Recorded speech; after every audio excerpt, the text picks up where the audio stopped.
Are you ready? Can Crush Us. It don't really get no better than this the podcast that you're looking for if you're really heavy into wrestling. Hosted by the Mark. Energy that's so amazing. Gotta keep it entertaining. Rep the Can Crusher Nation. Yeah, you know what's going down in the ring. Lights out when you hit a ding ding. Knock 'em out like boom, bada bing. Hold it down, you can crown me the king. Gotta shout out to the Miz and Duke the Dumpster. We choke slamming everybody, power driving, hit 'em with a face buster. Yeah, this the show you need and it ain't no need for waiting. Mark, hold it down for the Can Crusher Nation. All about wrestling and keep it entertaining. Can Crushers Wrestling Podcast. Time to break 'em, let's go. Yeah. Can Crushers. Yeah. Can Crushers. Let's go. Hey everybody, this is Cherry. You're listening to Can Crushers Podcast. I hope you enjoy. Hello! Welcome back to one of our favorite shows of the year. It is the Crushie Awards. Welcome to Can Crushers Wrestling Podcast. I'm Mark the Mark. That is Sir Michael Jenks, who is hiding himself without me being seen. We started talking, and he's like, hold on, I gotta go off camera for a second. So I'm worried, yet excited, yet I don't know, yet you guys aren't gonna be able to see this. It's clearly a reaction for me. Sir Michael Jenks, how the hell are you doing? As the man under the mask, I am doing fantastic right now. So, I'm doing amazing. No fucking way. That was a Christmas present. This was definitely a Christmas present. I'm doing amazing. You know, just hanging in there. Loving How do I snapshot this so everybody sees it? I'll send you a selfie at do that. some point. Yeah. Clearly we're recording at a different time, yada, yada, yeah. We'll get into that in a second. That's amazing. I know. Here, I got the selfie for you, so I'll send it over. But, yeah. So I got it Christmas Day from Kimberly's family, her brother that lives in Mexico. So brought it up. It's a Lucha Libre mask. It's fantastic. But it's in the thumbnail. I now have to figure out, because normally we just have the Crushie Award in the thumbnail but this needs to happen. It's a great mask. It really is. He's gonna get. It's fantastic. I'm gonna take it off, but I'll show it off a little bit more. So yeah. Unbelievable mask. That's a great Christmas present. Unbelievable. And listen, I'm not knocking any of the loot boxes that you get or anything like that, because they have like me or you make them. Yeah. But see, everybody's excited about it. Everybody's ready for it. But yeah, so it's looks like dragon or something on the side. Yeah. And then it's Mexican colors in that. Mexico's official flag colors in that. So that's unbelievable. And it's Lucha Libre. It's legit. It's legit Lucha Libre. Comes straight from Mexico, because they live in Mexico, so they brought it up for me for Christmas and that. So pretty spectacular. I got one, and Kimberly's sister's fiance got one as well. His was more of a crusade-looking one, so it was just a silver with a maroon cross in the middle of it that came across. But mine was definitely decked out to the nines on what it is and that. I thought you were just going to say Kimberly's sister's got one, because I was like, yes, for Kimberly's sister. No, listen, if you try to hide that hair, try to hurt their hairs, it's not going to be a good thing.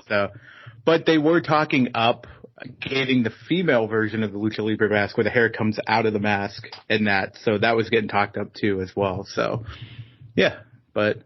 Sweet.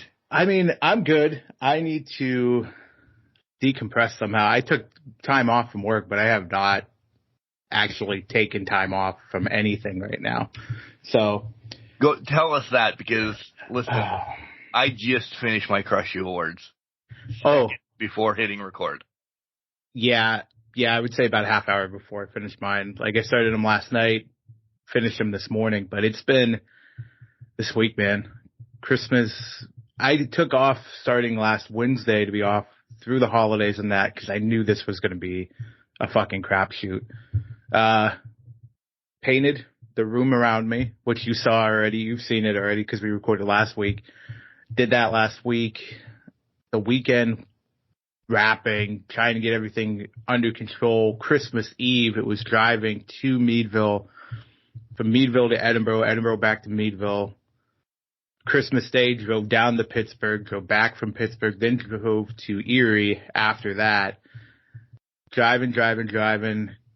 Day after Christmas, my niece came over, so we were hanging out. We drove around. We had to pick up Bailey at that point, because by the time I got back, it was 11 o'clock at night, Christmas night. So one thing after the other. I think Wednesday I took a breather and just said, I'm not moving from this damn couch. I ate 2 big plates of cookies, felt like a fat piece of shit. And then I'm like, all right, Thursday I tried to do some stuff around this house to kind of get it cleaned up. It didn't get that far, but have Saturday upcoming when you guys are listening to this, one more family thing to do for Christmas, because I wasn't here on Christmas Day. And then Sunday I got something coming up, and then Monday maybe I'll sleep. Who knows? Maybe. But yeah, it's been eventful. Loved the family time and loved all of that stuff. Had a gingerbread house that I made get destroyed within a half hour of making it, so that was fantastic.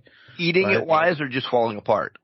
Well, so we went to Kimberly's grandparents' house for Christmas Day, and they had set up already gingerbread houses structurally made. It was now you go and decorate it, and whoever decorates it wins the contest, which was just basically for pride. I did it with Kimberly. We made ours. Everybody took theirs outside, and the voting was to happen like 10 minutes after that. Well, we're sitting there, and one of her aunts had gone by, dropped hers off. When she came back through, she had a sweater that caught the top of the chimney and brought the thing to the ground. Godzilla. The good thing was most of it stayed intact, but some of it did not. So there's pictures out there of me holding it. I'm holding the roof up, so it looks like it's level in the pictures, but really it's just falling apart and became bird food after that.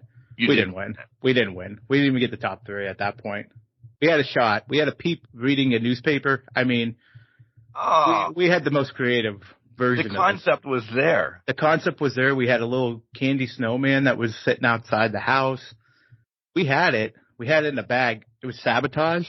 The ant was definitely there was sabotage afoot. So was what it was. Sucked it up and said, oh, no, it's fine. But now it's all good.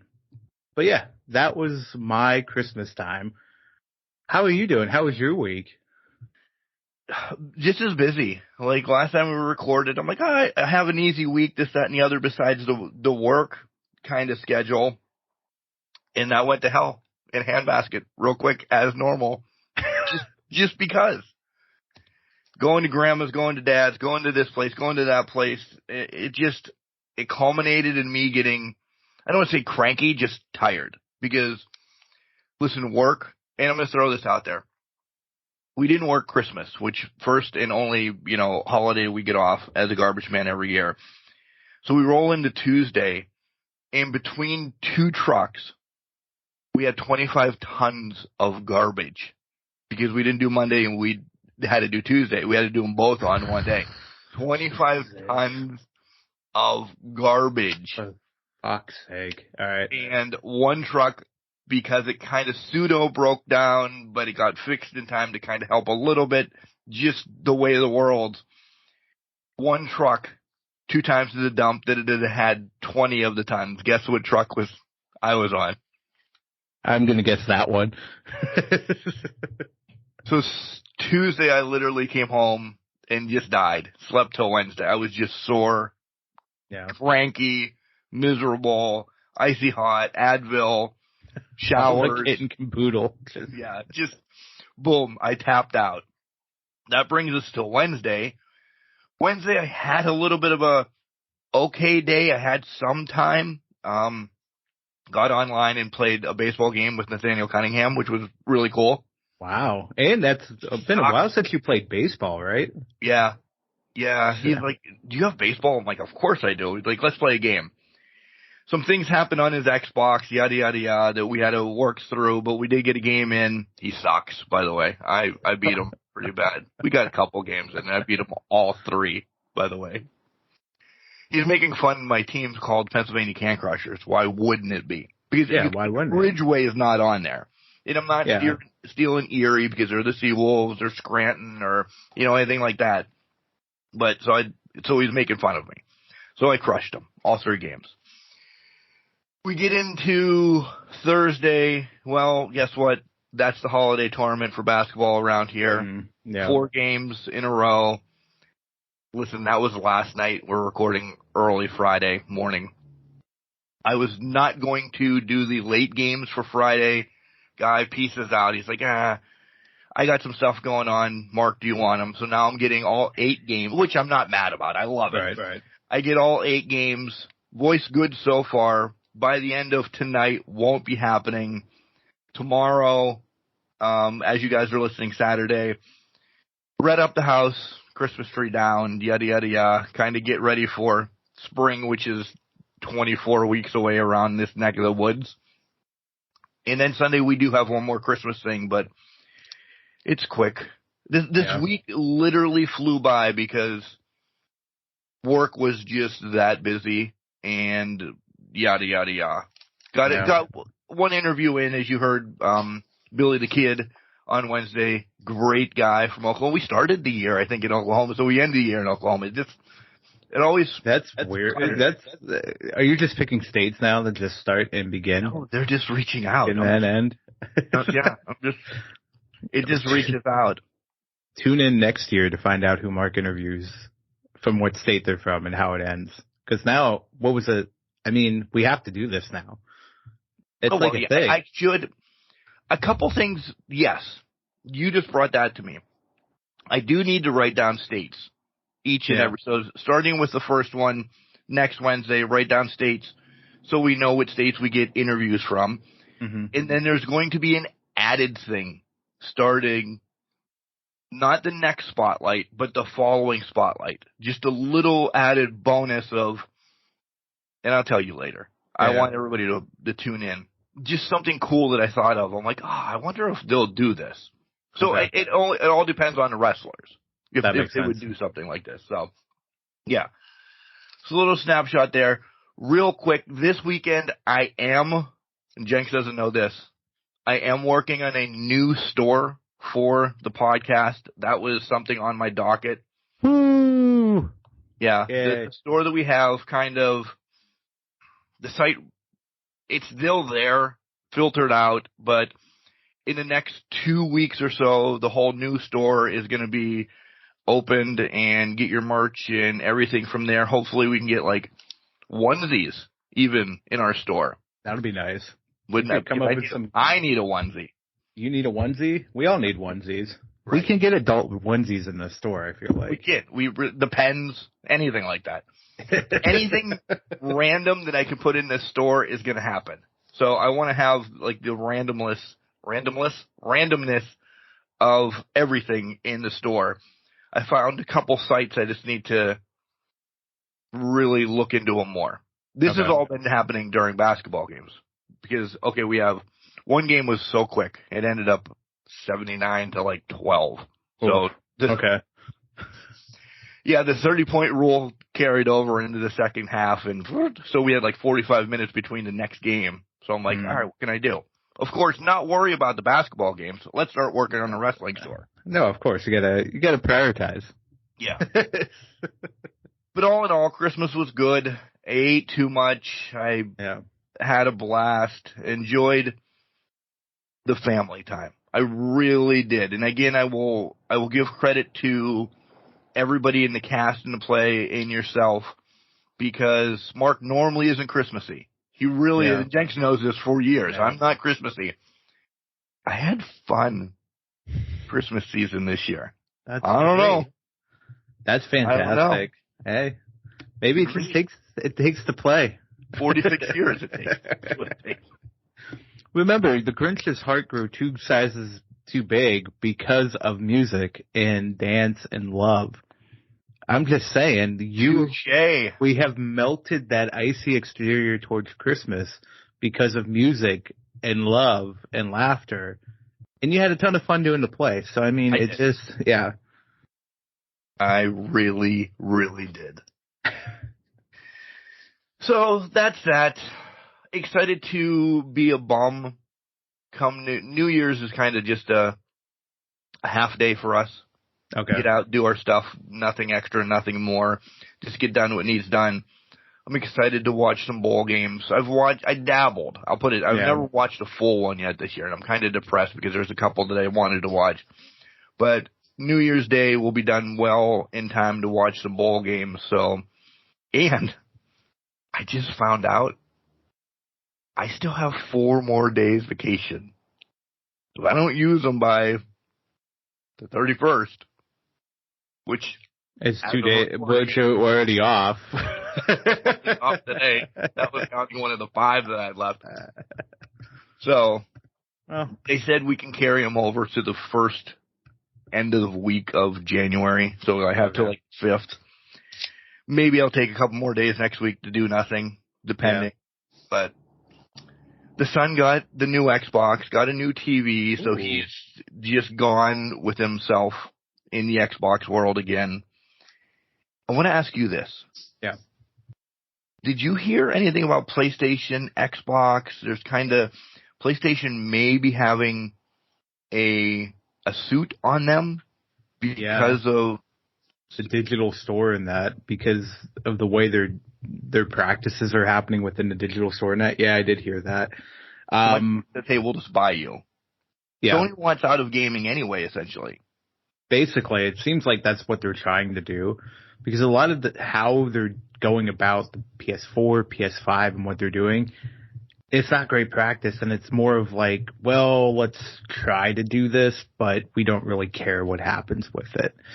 And I think with this lawsuit, it's going to kind of push them to that we just don't want to do this anymore type mentality.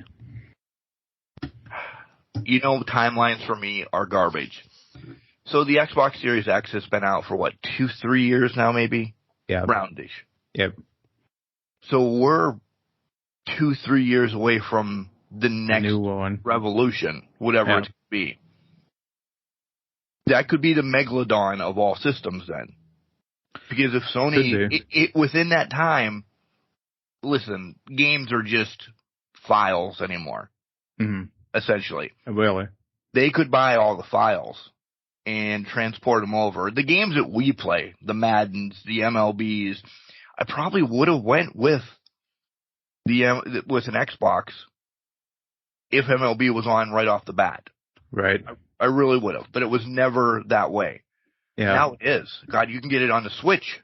Not as good is what I hear. But you can get it. You can get it. Maybe. I'm kind of excited about this. Will not happen in the next, I think, 3 years, though. Because there's way too many things coming out for PlayStation and Xbox that are solo, yada, yada, yada.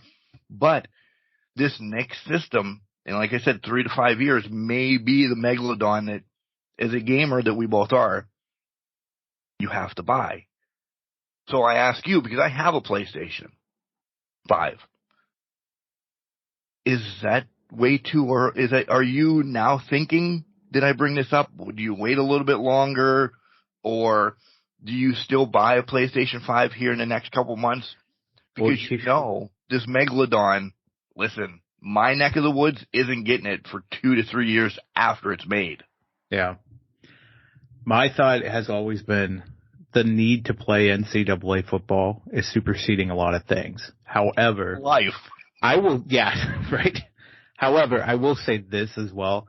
My cousin Steven pressed hard during Christmas Eve for me to get an Xbox because he moved back. He switched from PS4 to Xbox, and he says he loves it because of the Game Pass that they have on there. So for Xbox, when games hit, when they go on sale, it's immediately uploaded to the games thing.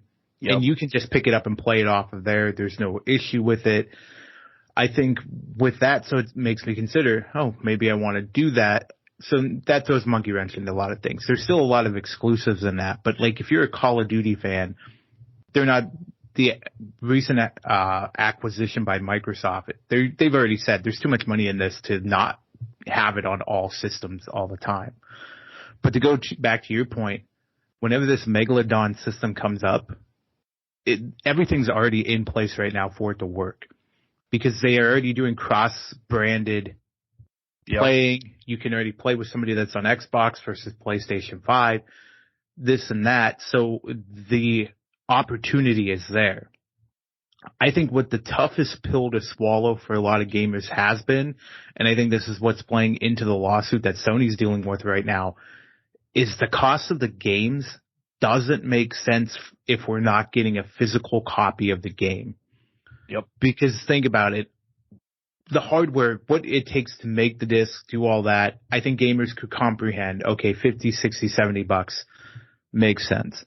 But now you're telling me if we're moving straight to basically a portal like Stream, where it comes to you over the internet, you only access your games via the internet, what's the point of me paying $70 for a game that isn't a physical copy or doesn't have physicality to it?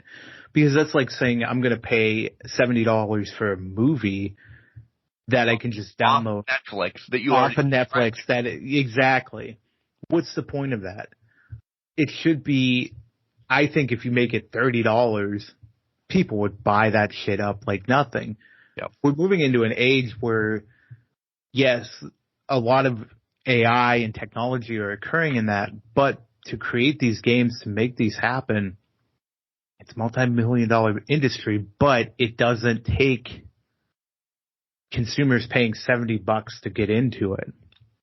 I think if you have enough people or you make it affordable enough, more gamers will jump on, more gamers will make the switch and get into it, and they'll make up the cost of the revenue. I think there's an opportunity there, but I don't think studios want to concede that because it's a cash grab at this point. And that's kind of what this country is built on, is cash get grab. as much money as you can and siphon the people as much as possible without doing as much as you had to. Touche. I agree. My name will be on the Megalodon system list as soon as it's going to be like $1,000. You know that, right? Yeah. So here's my timeline of events. I jump on things about 3 to 5 years in.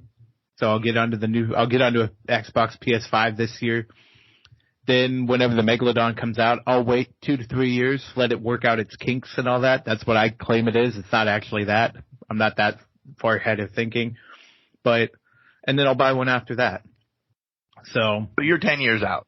I'm probably 10 years out just because I am who I am right now. So. I now think I want to switch. I do. To get into that system. Get into the Microsoft era. Area. Yeah. Listen, I will say this. When I moved from 360 to PS4, the main reason I did the switch was because my cousins were playing PS4, and that's the only way I could get into it. My cousin bringing up the Xbox and that he likes it a lot more, da-da-da-da-da. I never had a problem with the 360. I would routinely go back and play 360 for a lot of the games that they have on there and that. Microsoft has made a consistently good product. Now, I've never tried the One or the X Series or BTK, whatever the hell, X45 after that. But the 360 was a really great game system. It did amazing things, and I think it really jetpacked a lot of us going forward. And it's the reason why you hear 360 talk about more than the One or the X. Series X right now, yeah. Series X, or even the PS2 and 3. And I know that's blasphemy for some people, but you hardly hear of anything on PS3 that was noteworthy. You hardly hear about the PS3 really being that stellar game system. It really was between a PS2 and then the leap to 4. The 4 was what actually gave 360 a run for its money and actually pushed Xbox to start doing more than what it needed to do. But I digress. There's your video game system update. You're welcome. So now I'm undecided about what I'm doing next year, but at some point, some system's going to have NCAA football in it and Madden, because I better be able to export that draft class from NCAA into Madden. So we really need to talk because there's a lot going on, even in my comfy chair right there, because I didn't know Madden did this and did, but we can talk in text. Yeah, we'll do that. Yeah. All right, hot topics that I want to talk about. Listen, we're really going to skim these this week. We really are, because we want to get into the meat and potatoes of the Crushies, recap what we said last year, by the way, and predictions for next year, and of course for World's End, which is taking place tonight as you guys are listening. Yeah. So there's no WWE because SmackDown was SmackDown. Nothing against it. Nothing really happened. And then Monday night was the recap. Yeah, the recap. And I got a text from somebody. Oh, that's It was you. me. I was sending you the picture before I forgot again. Fucking awesome. Awesome. Yeah. All right. So AEW, essentially, I want to just ask you a couple things. Yeah. How long is Mama Wayne involved in professional wrestling? Because I actually love her. I do too. It's tough because I don't know how long she stays around. Is, I think, very storyline driven to me. I don't think you see her past Nick Wayne's involvement with Christian, like maybe spots here and there. She's fantastic at what she does. Nick Wayne was teaching people left and right, or not Nick Wayne, but his father was teaching people left and right. I mean, just fantastic. That whole segment was on Wednesday night. Probably not matches. Matches are Yeah. we're going to talk about shortly. Right. But that was probably the segment of the week across the board. Even the recap. And there's recaps that I want to talk about when we get to the Crushies and everything. Mm-hmm. But she was awesome. Like, she learned something for just being around wrestling. Yeah. I thought she did great. People might give a shade for that, but I don't care. I want her there. If Nick turns on Christian, I hope she's his manager. Yeah. Kind of give him that foot forward and type of thing. But I do think at some point it's very short term for Nick. Maybe it's through the quick Christian rivalry that they'll have with each other, but I think it's a very short term thing because I think she understands also from a business side of the house, I need to give my boy his opportunity to shine and fly, because you don't want her to be too much of a distraction from that overall product that comes through. Thunder Rosa returns. Good match, limited for what she did, but it's at least what she did looked good. You can tell she has been training. There was really not ring rust or anything like that. So she's been healthy for a while, just not the right storyline to get her in. And I'm happy she's back because it adds, when we get to the Crushies, you'll get there when we talk maybe women's side wrestling. You'll understand what I mean. It adds something to AEW right now, which has been missing.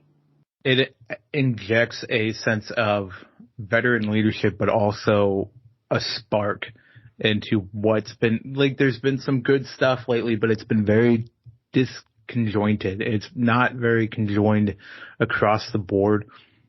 But Thunder Rosa back, I think, helps mend some of those fences. I think the AEW women's division is just slowly getting back to where it was, and it was starting to run and peak on all cylinders earlier this year. But the injury bug has kind of bit it down. So I think Thunder Rosa coming back is going to help start healing that. So I would agree with that. I think two more in play, and I think they come one early, maybe possibly tonight, and then one first quarter of the year. Yeah. I think Britt and Jamie also need, Britt's just taken off to help Adam, air quotes. Right. Jamie, real injury. I think those two need to make returns as well. And then that women's division is, I don't want to say solidified, but it's on the right track. Yeah, it's back to being solid. And then they can finally cook with what they need to do. But now they've done such a wonderful job of building up that younger talent base that now there's not really a gap between your main event stars and the talent you have on the undercard that's pushing to kind of push that main event level talent for the women's division. I think it's going to be, I think 2024, I'll stop right there. But I think what's going to happen is you're going to see a lot of people start coming back. And I think Britt's back as soon as this upcoming week. If things transpire the way I think they're going to transpire tonight. So it's just something to keep in mind when you go forward is what does this look like? How does this change the landscape of what AEW does? And does it put it on the same level of what WWE is producing from a women's talent standpoint? Listen, we're not leaking much until we get to bold predictions. We're really going to dance around a lot of things. Yeah. We get into the crushes and everything. Yes, we have to. Tony Khan posted that he thinks there's going to be great revelations in the whole devil aspect. You're just giving it away, Tony. The devil's going to be released tonight then. It's going to be, yeah. So we're going to find out who it is. So obviously, I mean, I'm glad he said that, but I feel like he just did it to get buy rate on the day before the last day of the year. I get you got to do what you got to do and all that, but sometimes I just wish Tony would not talk beforehand. Yes. Just let it be. Yes. There's more to come in that. Again, people are going to be like, Jesus, these two, just get to the crushes already. Well, here's the thing. Unless it's something we're not seeing, like so far out of left field that we're not picking up on it, the writing's on the wall. Yeah. So I can't imagine that there's going to be much more than what we are expecting. And we've said this before. If it's anything more than what we're expecting to happen, is it really going to be that great? With a lot of the talent that's available out there, doesn't really match up to what we're expecting it to be. It doesn't make sense either then. No, it doesn't. 100% doesn't. Before we get to the match that I want to talk about, or maybe even two matches, Goldberg is griping he wants his retirement match. And Vince McMahon screwed him out of it. So Ivar steps up and says, let's fucking go. Big meaty men slapping beat. Let's do it. But here's the thing. Ivar stepping up. Ivar needs something to do. And you might as well shoot your shot. And I don't disagree with him saying it anyways. I would like to see, though, how they would match up. I feel like it'd be a Goldberg squash match like it usually is, and I think that's what Goldberg wants. He just wants a big name to fucking smash because he's been going through and he's basically put over Drew and Roman the past couple of times. Right. And that's it. So I think... Is that a big name? I mean, listen, we like what Ivar's doing right now. I do, at least. Is that something big for Goldberg? That's your last match ever? I don't think that's a big name for him. I think for him, I think it has to be somebody that, because Goldberg has no inkling, if you will, to put over anybody going out. Oh, right. He feels like he's already done that. Right. So for him, it needs to be a squash, but it has to be a equally large squash. So maybe it's a Bobby. And it would hurt what Bob's trying to do right now. It would hurt what Bob's trying to do right now. So WWE is not going to sacrifice its stars unless it's like a Ivar or somebody to put over Goldberg. Or maybe it's a middle card guy that's just kind of hanging around like an Austin Theory who hasn't really done much of anything. Maybe it's putting over, giving him his flowers with Austin Theory type thing. I think that might be the level, or like a Grayson Waller who's just starting out. People love him. They know he can be annoying about this when the time comes for it to happen. But it's getting to that point. Waller would make a lot more sense now that you said that, because he can get under people's skins. They'd want to see Goldberg to squash him. Waller can chirp. It doesn't hurt him. Yeah, Waller can chirp, and it's going to be, exactly, doesn't hurt him, doesn't do anything. And in fact, it elevates his status because it's a main event program he desperately needs. So him getting squashed by it isn't like when Kevin Owens got squashed by Goldberg for the Universal title. KO was still building his repertoire. He was on a decent Universal title run. Actually, I think helped put that in a better place than maybe what Finn Balor would have did for it. But he got undercut by the system and by Vince and by Goldberg because they wanted to catch fire and put it on Brock at Mania and just have something around this rivalry between the two, which just didn't make any sense. And I think that burned KO. This now for Waller, makes more sense than what it did for KO back in 2017, 18, whatever it was. Before we get to the kind of two matches, the finale matches, we'll just put them like that. Do you have any hot random topics that you want to talk about? From a WWE perspective, you covered the ones that I wanted to cover, from Tony Khan just talking up a storm and not really mentioning anything, in Goldberg's perspective on how his life is going right now and why Vince McMahon's a piece of crap to him. But besides that, no. I think the other hot topic is we need more of the Pop-Tart mascot. Just saying. But Maybe. No, I think we do. We need more of the Pop-Tart mascot. Although the horrific scene of him being eaten alive was a little too much in the aftermath of that. But that's my hot topics for the week. That won't be my Roman Empire I stand my ground on. No. Good. Which one do you want to talk about first? The triple threat or Kingston Danielson? Oh my God. We're gonna quick shoot these because we're already long in. Let's go in order. So let's start the triple threat. My God in heaven. I couldn't. If I didn't have match of the year's already done, and I don't know if it would have made real match of the year, but it was a legit contender. Yeah. Like, I'm sitting there like, okay, how's this ending? Who do I take off of my top three? That was exact. I did put it up there and elevate it to, it's in top 5. Yeah. With that top 3. I mean, the talent alone in there really speaks volumes.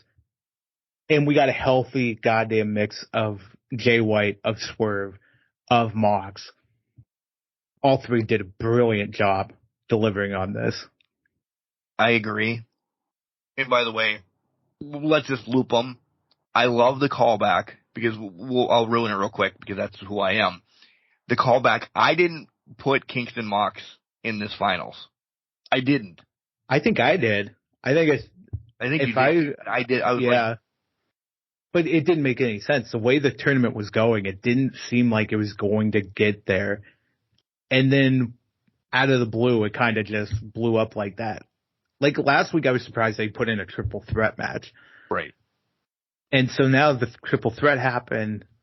Kingston Mox, I mean, it just made perfect sense that has to be Eddie's bridged across type thing. But I'm really concerned that he can cross that bridge. I'm not. You're not? No.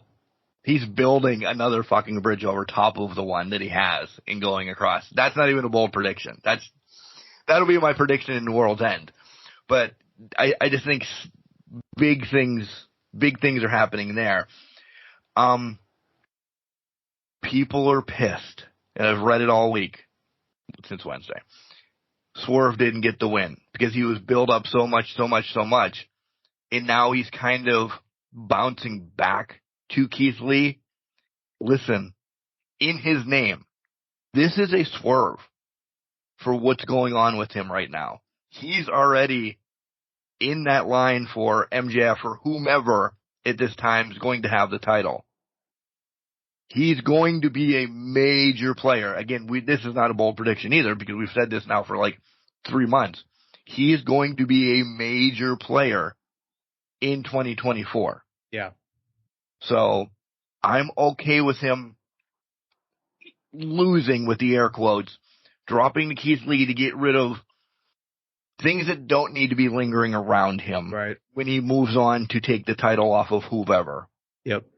I completely agree. This tournament never in my mind crossed as something that Swerve was going to win. Swerve was going to be in the finals to be a breakout star of it, but he was not going to win this tournament. If you think about the Jay Whites, the Swerves, and that, their time is not now. This year, the latter half especially, was meant to build them up to push them into 2024 and become the major players in the world title picture and in the company's future. There's going to be a rivalry with Mox and Jay White, with Mox and Swerve in 2024. They're going to build off this tournament. Yep. But these two guys, I won't call them young guys because they're vets, but these two guys, this was their platform. The Continental Classic was their platform to spring forward on and deliver through.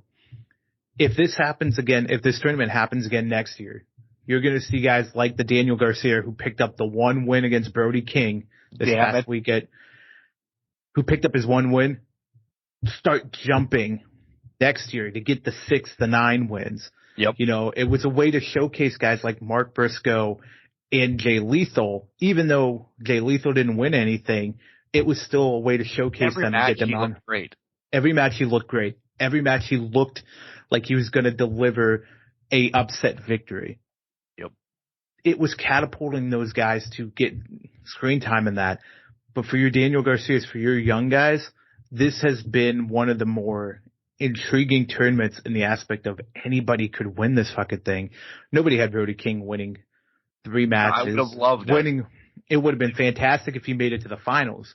He didn't, but he made a run at it and bullied a lot of people during that tournament. So I think this really was a fantastic tournament that I'd love to see another iteration next year, but just wonder how they're going to do it without the Triple Crown on the line. And do they move main event players out of it, or how does this work? Is it going to function like a G1 where it's still considered one of the best tournaments around because there are main event players that will step into it and kind of fight through the tournament?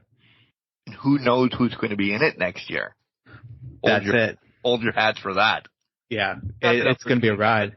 There could be major players in it, switching back and forth. People moving from company to company, things of that nature. Who knows? Danielson and Kingston. Wow. Again, just these two could fight with a wet noodle. In the story, it's accurate. Yeah. Well, I mean, you're entirely accurate. These two just wrestling circles around people, essentially. I was not sure where it was going. In my heart of hearts, I'm like, this is Kingston's to win. You're not going to pull him in the semis. But at the same time, I could have seen them doing the heartache and just biting the bullet on Mox and Danielson. And I think that was the beauty of the Gold League or the Blue League, sorry, because you already had Danielson versus Claudio go to a draw match just that Saturday before. So now it's like, are they really going to pull Mox and Danielson to kind of have them circle back around to that rivalry? BCC all in the finals.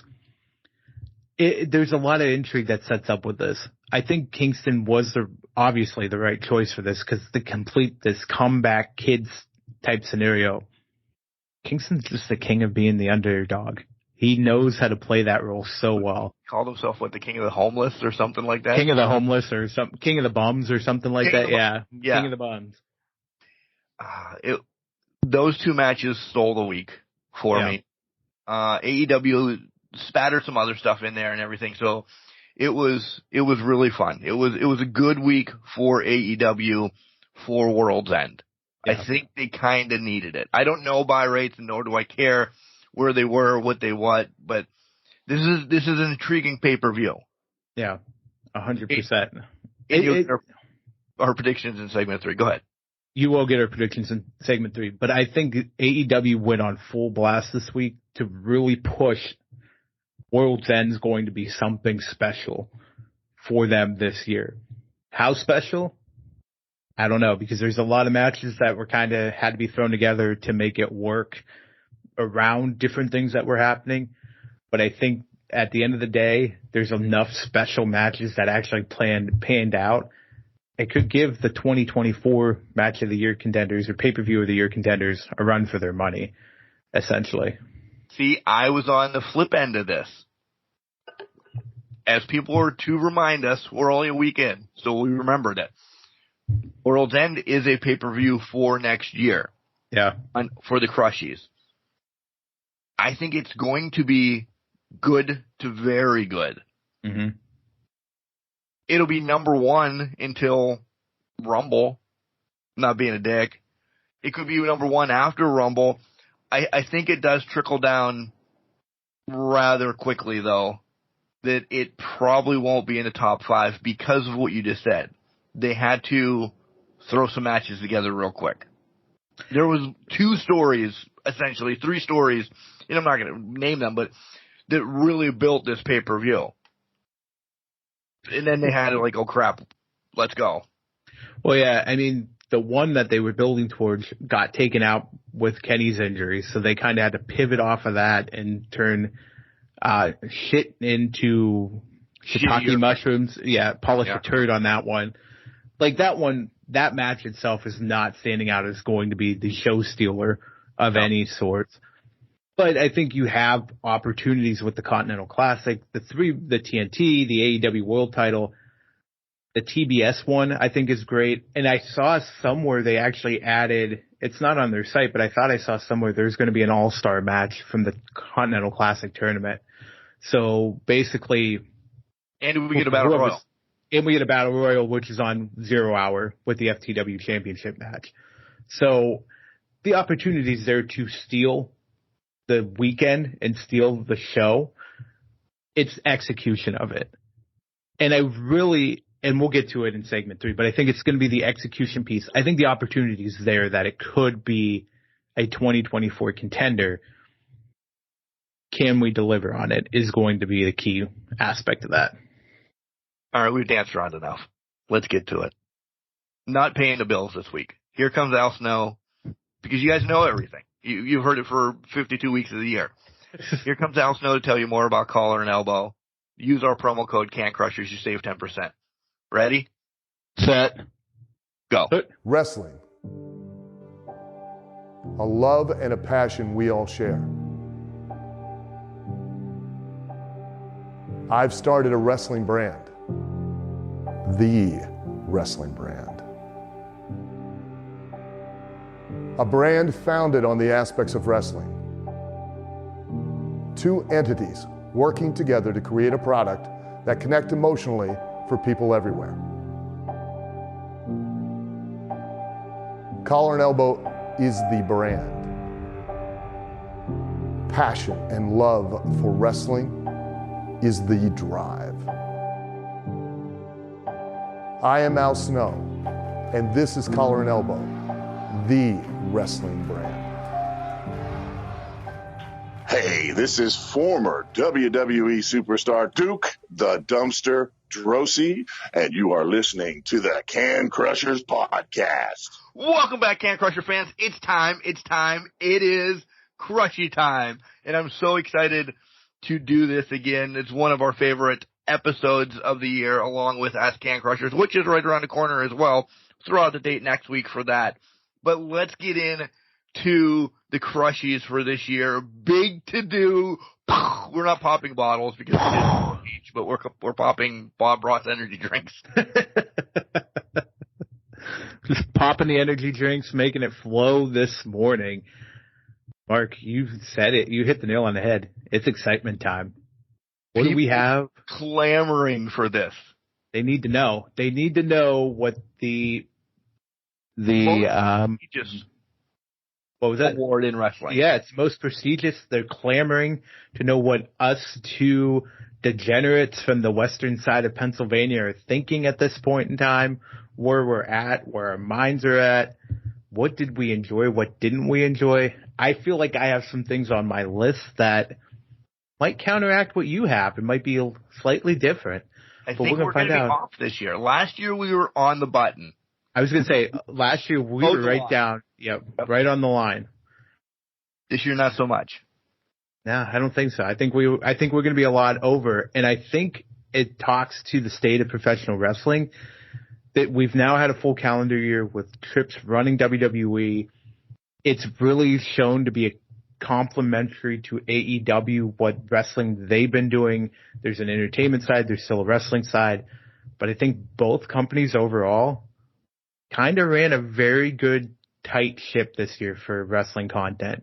Not a lot of hatred. Not a lot of hatred on my side. Like, worst pay-per-view, I was struggling because some of these the pay-per-views that I listed, I did not have a bad pay-per-view that I thought was atrocious this year. I had one that stole the show. And then, but we'll get there. We'll get there when we get there. We have to show you how stupid we are, though. because we're going to recap our 2023 predictions. I'm excited about this because I did not get a chance to listen to our podcast on the bold predictions from last year. So how stupid were we? How stupid was I? Well, we'll go. Go for it. Go. I wrote them down. 1, 2, 3. I think there's 10 of them. My first prediction was NWA closes. Well, it's holding. It's holding. Right now. I think after the Brodus Clay timeline, or Tyrus, I guess, after his title run, I think it's seeing a little bit of a comeuppance. So, right, holding steady. And it was a lot on Tyrus, probably for me last. Your first one was FTR to WWE. I thought that was going to happen. Happy it didn't, because we got a lot of great tag team matches out of that. But I thought it was. I thought it was going to be lights out, shut it down. I'm okay to take that one on the chin. We both had this with 2 different caveats. Okay. Both said CM Punk to the WWE. We both had that right. We did. You said FTR was going first, and then they were going to, Dax and Cash were going to talk to Trips at that time saying, hey, listen, there's money to be made. I said Punk was going first. Insignificant of timeline. We both had a feeling Punk was going back to the WWE. And this was prior to him returning to AEW for a month and a half. Yeah. And even, I think we both in our minds solidified that selection, seeing what was going on in that month and a half, 2 months that he was back in AEW, because you knew he was checked out. He wasn't there. It wasn't for him. He was done with it. And he was just looking for that way out. You did throw a caveat that this was only going to happen late in the year, because you said FTR and Punk were going to have a trios battle with the Elite for a little bit, which essentially they had somewhat of a battle. I think the strings were there for it to happen, but I believe with everything that happened at All In, it frayed every one of them. I think there was a program at Wrestle Dream that was going to stand this up. Yep. And everything got yanked out from underneath them with it. My next one, because the writing was on the wall that it was Cody and Roman at WrestleMania last year. By the way, December 31st is when the Crushes was released last year. So yeah, we were right at the end of the year. Yeah. But we already said, Cody Roman at Mania, da-da-da-da-da. We both knew that he was going to lose. Yep. But then I said after that, Cody was going to have a monster year. I don't really think Cody had a monster year. I think he had a year. ESPN named him for 2023 Wrestler of the Year in WWE.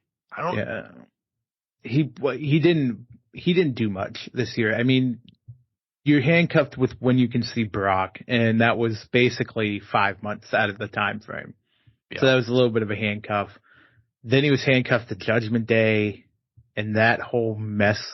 It was like there wasn't much for him to do. It was mid. It was mid. Yeah. We both had Mercedes Moné winning AEW Gold.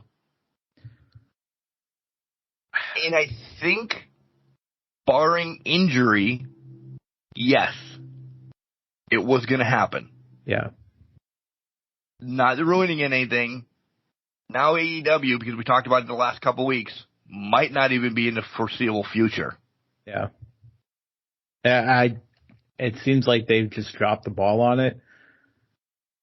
And it's leaving the door open for a lot of other possibilities to occur. Yeah. Why not solidify when she could have still talked contract when she was injured. Yeah, she could have. They all could have, which is telling me that either A, the injury was more serious, or B, she heard the rumors and then hell froze over. So it's like, yep. You had KO winning a world title. from Cody. I thought it was I was hell-bent on Cody Rhodes winning WrestleMania, but I think it's the Hard Times promo, the Hard Times shtick that has just really taken the wind out of that sails. KO is fire, and he's doing his best right now. It's not the greatest. I mean, KO's not on a great run right now, so I don't think he's winning at World Championships anytime soon, if ever again. Not the next day. Not the next day.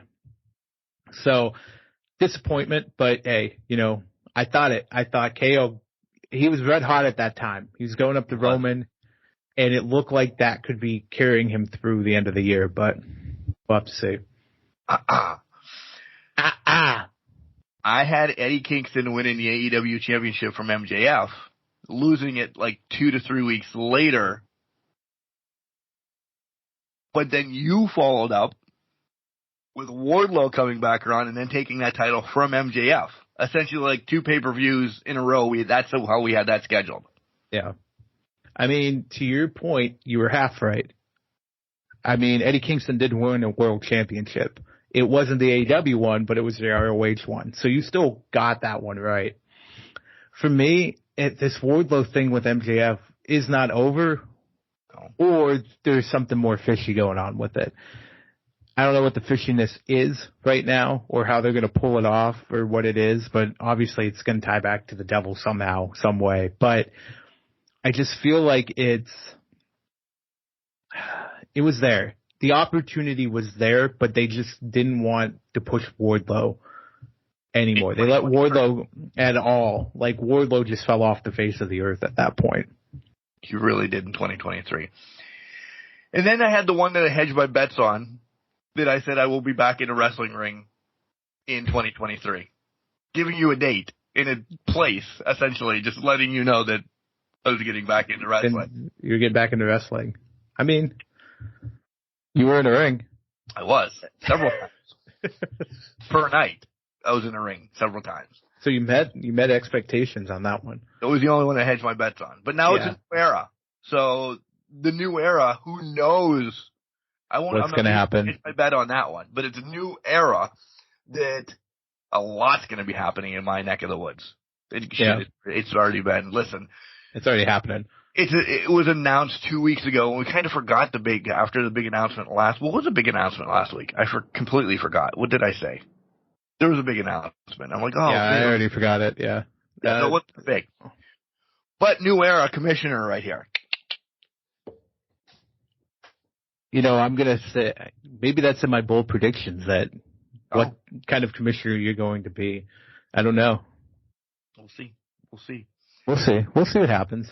New era of professional wrestling starting in 2024. Make sure you keep following that. More to come here on the podcast when we figure things out. We'll just leave it at that. Some other people know deeper insights of it. So, yeah. But all right, let's get to the Crushies. We really sucked last year, so I'm imagining our bold predictions. We probably we nailed CM Punk. Yeah. You said you'll give me Kingston. Okay. And that's it. So we got 1.5 out of 10. That's why they're bold. Without even counting my hedge to bet one that I was just telling people. It was bold. It was bold prediction season. Hey, I'll take it. All right. Where do you want us? I like when you be the MC, the master of where we're going with these. I think we should start. Well, let's start with, I kind of want to start with best and worst storylines of the year. Kind of get understanding. Let's lay the groundwork of what fabric and what really captured us in professional wrestling. Let's start with the worst storyline. And I'm going to go for you for this first. Give your list first on worst storyline. Okay, I'm going to go. I have 3 for each. That's what I have. Yeah. Oh, good. Because we didn't talk about this, by the way. I have 3 for each, so I'll always go 3, 2, 1. Yep. Worst story. The Texas Chainsaw stuff. And I know it wasn't a major story, but it was enough of a glimpse that they build up of it and everything. And then that match, I understand it was a episodic. It was a spectacle of their matches, I guess. Clearly didn't make spectacle of the year when we get around to it. But it was just too grainy. Like, and I'm not knocking indie wrestling, but I've seen better film stuff. This was just fucking horrible. They shot most of it in the dark in a podcast room. It was bad. It was really bad. Yeah, because you're right. Half the match was basically in the back dark lit area, which didn't even have anything to do with the Chainsaw Massacre. It just had a bucket of blood at one point, blood in air quotes at one point, and then they had the guy with the chainsaw come out.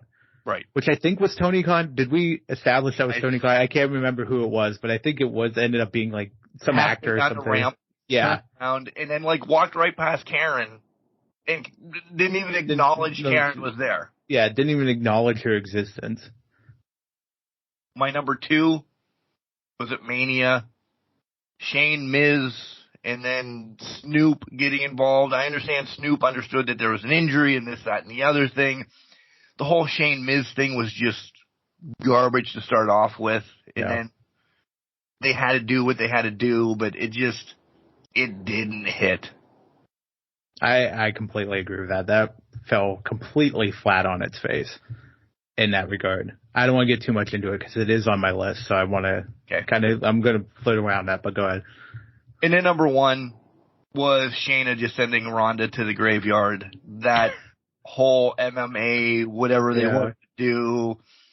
Listen, if you listen to last year's Crushie, Ronda got no love, and this will probably be the last time until she gets thrown into the Hall of Fame. So I had to give her down-ins because there's no comeuppance here. Once again, Ronda just shit show everything that she did. Yeah. I completely agree. That whole match was just completely ass. Start to finish in that. The storyline from Money in the Bank to SummerSlam, I've seen worse out of them. So I think to me that was okay. The two friends are just going at it. The match itself was complete. And if we get worst match of the year, that would be in running away with it. Yeah. Maybe we should next year because that would run away with it. Well, we can only have them like dubbed. I'm not being a dick. If we're looking at like weekly TV, there's some that it'd be worst pay-per-view match of the year, I think. Because to your point, weekly TV, there's some that are just complete duds. It's like Tozawa versus Ivar type level. I mean, that one was bad, but you know what I mean. It's just like, ugh. They can't be squashes. Okay. It can't be squash. There's whole rules around that. We have to figure out the minutia. We have 52 weeks to figure that out. But I would, I would agree with it. All right. So your list, sir. My list. I'm going to start. I'll go 3, 2, 1. My worst storyline wasn't an exact storyline, but I kind of feel like it was a theme that was ongoing this year. Because the matches never lived up to the hype of them, and a lot of the stories fell flat. I put Jericho versus the future of AEW. He started with Ricky Starks. There was a match with Adam Cole. The match with Ospreay, I personally did not think lived up to what it could be. It could have been better. It was good. Jericho was trying to put over a lot of young talent, which is great. It's fantastic. Action Andrade in that. But it just seemed forced. Weekly TV, when those spots came up, I felt it dragged the product down a little bit. They didn't mesh well. And the matches never really produced a higher level. It just gave us a thought of, okay, Jericho just wanted to work with XYZ to knock it off his bucket list, especially the Ospreay one, because that came out of nowhere. Last year, I don't remember, maybe both of us said 2022 was probably one of Jericho's greatest years. Yeah. 2023 was probably one of Jericho's worst years. He went on the decline, and maybe that's because we expected so much from him that when it just wasn't hitting, because the guys are younger, they're faster, they're moving more. it just didn't hit with them. So to me, that Jericho versus the Future was kind of a bad storyline that continued way too long throughout the year, no matter what twist or JAS type thing they tried to put on it. Number two, my number two was Hobbs uniting with QT Marshall and that QT TV bullshit. For me. That was absolutely just, they didn't fit. They had there was no reason Hobbs should have been with QT Marshall at all. Like, if you want to do the QT TV shit in the TMZ type-esque, whatever, that's fine. But when you try to force Hobbs into this, it's like putting a circle into a square hole or a triangle hole or anything like that. That was just bad. It did nothing for anybody in that regard. So that was my number two. Yeah, that was there. Yeah. My number one, I alluded to it. I just made it Miz hosting WrestleMania in general, because on both nights he either got kicked in the nuts by Pat McAfee and beat, or Shane McMahon tore everything in his legs, and then Snoop Dogg had to come in and punch Miz to win it, or whatever he did to Miz. Miz added nothing to WrestleMania this year, which to me is going to speak volumes in a later category, because I think Miz really stepped up his game this year in terms of entertainment and wrestling value overall. But him hosting Mania was just the god-awful worst. Agreed. Yeah. All right. We're different. We're different, but same. We both have like same thing. All right. So, all right. Best storyline. All right. 3, 2, 1. Number 3 to me, the best, third best. And I don't think you're going to like this one, but to me, it resonated. OC, Orange Cassidy's run the first time from being a tired champion, losing the Mox, to them beating Mox at Full Gear was a best storyline of the year. Because we talked about this. OC was the workhorse. Yes, I know during the summer, a lot of his matches started ending the same. They were from formula centric. I couldn't even say that. So whatever, you guys know what I'm talking about. But when we talk about that storyline, he kept getting beat up and beat up and beat up and beat up. And finally, the one that would really put him down for good was perfectly placed with Mox. Then the comeuppance to come after that, to me, that whole thing was a perfectly told storyline of OC really getting to that upper level of what he can. And Orange Cassidy is on pace to be one of the main attractions we know in AEW right now. For sure. Yeah. 1 and 2 was really hard for me. I think you might be on the same page. I don't know. 2 is Swerve and Hangman, because I think they told one of the most magnificent stories in the short amount of time.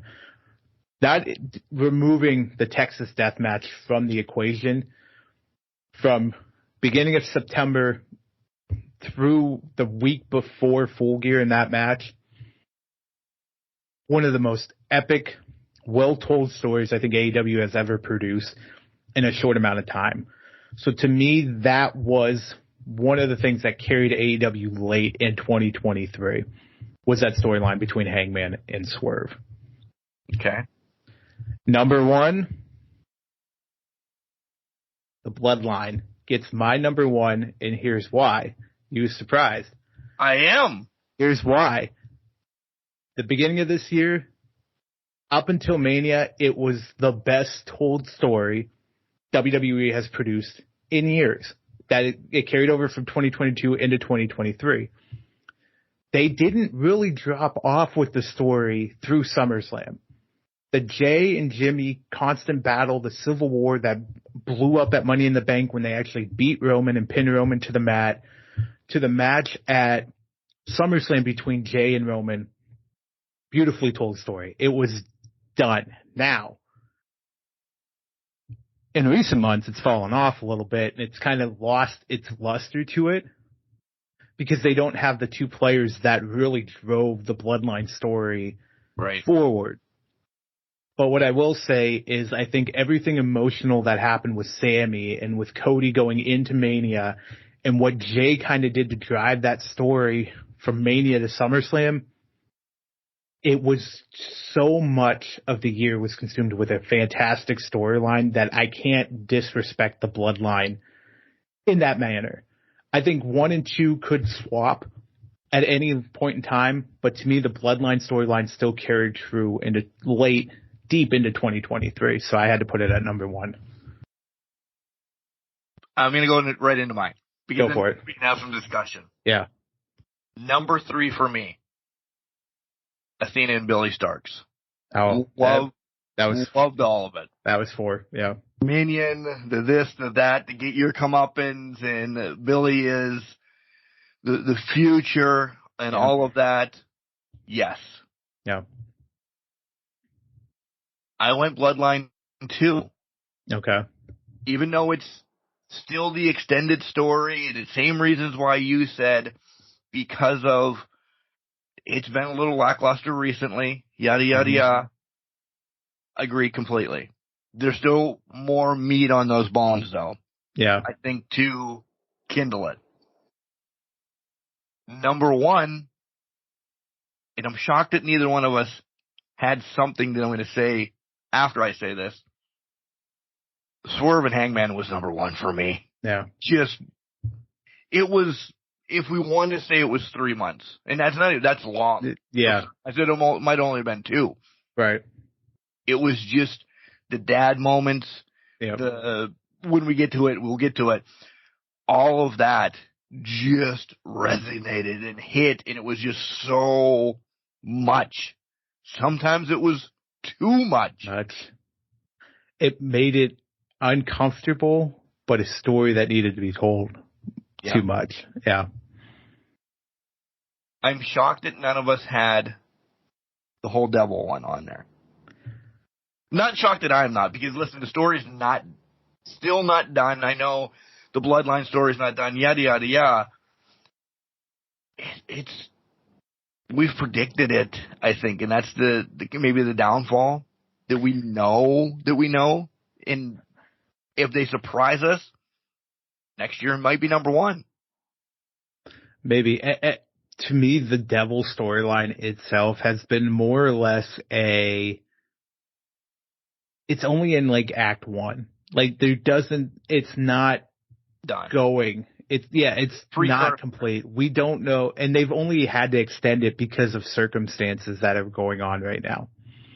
The injury, like this, I think would have pushed back to Full Gear and would have been done at Full Gear had not the perpetrator that we think it is been injured for that entire time. Right. If that perpetrator wasn't injured, this would be wrapped up at Full Gear. But to me, it's just like, okay, what's the payoff? Can we get to the next step? Because it's just dragging on a little bit too long for my taste and my blood. So I think, to me, that's why it never registered in the top storyline discussion of. It's top 5. Top 5-ish, 6, 5, maybe for me. It's just push it over. Like, it needs just something to kind of kick it over.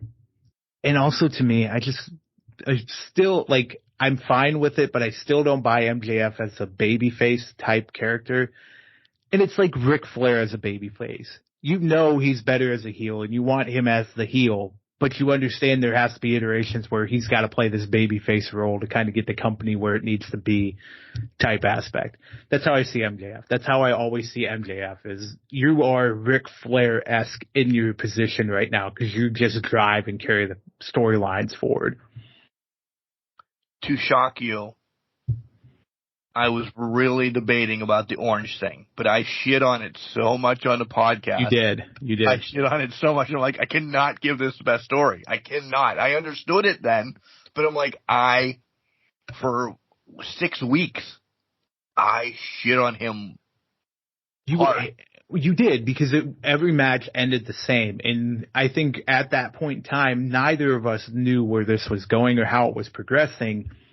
Hindsight's 2020, looking at it from 2020, it made total sense. As we started going through, he's getting more injured, more beat up, da-da-da-da-da. And your final obstacle, you have to overcome Mox. You're too tired to overcome Mox. And then you get a couple weeks off, you're rejuvenated. Now you can take down Mox, overcome Mox. So I get why it was shit on and all of that stuff. It made perfect sense. I thought about it hard. I'm like, where can I put it? If we would go 5, it would probably be 5 for me. And I would crow. I'm eating it. But I couldn't put it in top 3 because of that. No, that makes sense. Makes total sense. All right. Okay, so we got those 2 done. I'm using a fancy dancy Excel spreadsheet, so I'm trying to mark off. Look at you. I just have my phone. I know. I'm trying to figure out how I want to mark these as done. Maybe I'll just do this. I'm turn them green. I delete them. I have it all on one sheet, so I can't really delete them right now. Okay. Ooh, where do we want to go? I'm trying to put these together. Let's do promo of the year, and then we're going to go, because the next one after that, we'll do Can Crusher interview. I know you're not going to have a say in that one, but let's go promo of the year first. All right, then let me go first. Yep. All right. 3, 2, 1. You're going to get probably a lot more of this. Swerve in Hangman's house. Yeah. Number 3. That was good. It gave me the dad feels. I was worried about the kid. I didn't like it when it happened because I wasn't a huge fan of the Pillman one. There's times, and I know this is what wrestling does. It gives you that realism. And I'm like, but I respected it. And I honestly loved it, but I got chills from it. So you get chills from somebody just talking to a promo. It hits. It's supposed to be there. So it got to number 3. Number 2 was Cody and Sammy prior to Mania. It was just, it hit the feels as a wrestling fan. You're like, oh man, because we thought maybe Sammy was going to get a shot, and this was going to get a shot, and Cody gets a shot. Roman's going to fight both. Oh my God, are they going to lose both titles? This is awesome. And they never had that. We hate you, we hate each other, we're just doing business. It was awesome. And you just alluded to it. I love the MJF face turn. I did love that promo. That's my number 1 of, I'm just a scumbag. I'm trying to do it. I'm fighting the Jewish heritage. I'm doing this. I'm doing that. That was his best, and I hate to say this, that was probably his best thing of the year. Yeah. Oh, yeah, because he had to convince everybody at that time, I'm your scumbag, but I'm a scumbag. I'm an asshole. I know that, but I need you to recognize I'm your scumbag. He had to convince people to make him face. Again, it hit my heart, because I'm a scumbag. I'm a dirtbag. I'm this. I want you guys to like Can Crushers. It pulled us in. It made it work for everybody involved. I can't disagree with it. All right. You ready for mine? Yep. So my number 3, first I want to say my number 4 was Swerve in Hangman's house. It was tough not to put it in there, but I have one from that rivalry that I put above it. Number 3 for me, though, is Mox's promo to Orange Cassidy, Don't Disappoint Us promo, where he basically pushed Cassidy and said, don't disappoint everyone by letting them down because you're too tired, you're too beat up, you're too da-da-da-da-da-da. That promo to me resonated because it forced Orange Cassidy to respond later that night before that initial all-out pay-per-view meeting between them. It forced the conversation. It forced OC to push a promo and actually not be his laissez-faire self. It made him come out of his shell and basically say, I will not do it. So I had to put that one. I thought that was great. My number 2, though, Hangman and Swerve before Full Gear, where Hangman showed his dastardly side, just going at Swerve. He finally came back to that world championship caliber material that we haven't seen in such a long time, probably since Double or Nothing 2022 when Punk beat him for the title. It's been a long time coming. Hangman finally got out of that shell, and Swerve finally pushed him over that And no, it wasn't because Hangman was going to steal Nana's need in the parking lot or weed in the parking lot. It wasn't because of that. But Hangman's speech was so empowered, so spot on, and hit so many levels on that one. Yeah. I had to give that the number 2 spot. My number 1 spot was your number 2. It's Sammy and Cody before they both faced Roman somehow, some way. And I pulled up the one line from them. Cody said to Sammy, "You want to say that Roman Reigns is God mode. We'll put it on a t-shirt, print it. It looks really good there, but Roman Reigns is still a man, Sammy. He's still a man." That line powered through and I think made Elimination Chamber better than what it was because that put it at another level. It just elevated it. That's what Cody Rhodes can do. In the ring, he's had some very mid matches and facing and all that. Yep. But promo style and promo facing and building and selling things, Cody Rhodes is one of the best in the game at it. Agreed. And 10 years ago, nobody would have said that. 10 years later, he has matured. As dashing Cody Rhodes? Yeah, as dashing Cody Rhodes? No. As Stardust? No. But now Cody Rhodes knows how to sell a pay-per-view, knows how to sell something, and had us believing in Sami Zayn in a match that he had no chance of hell of winning. He was just there on emotion alone to carry him into that fight. Yep. So to me, that was the number 1 promo of the year just because of how that went down. I like it. All right. Go ahead. Have your comeuppance on this. This is where you guys make me feel awkward. And I mean that wholeheartedly. Well, yeah, but I mean, we talked about this ad nauseum is these are your babies. These are when you are in the midst of the conversations, you're having them.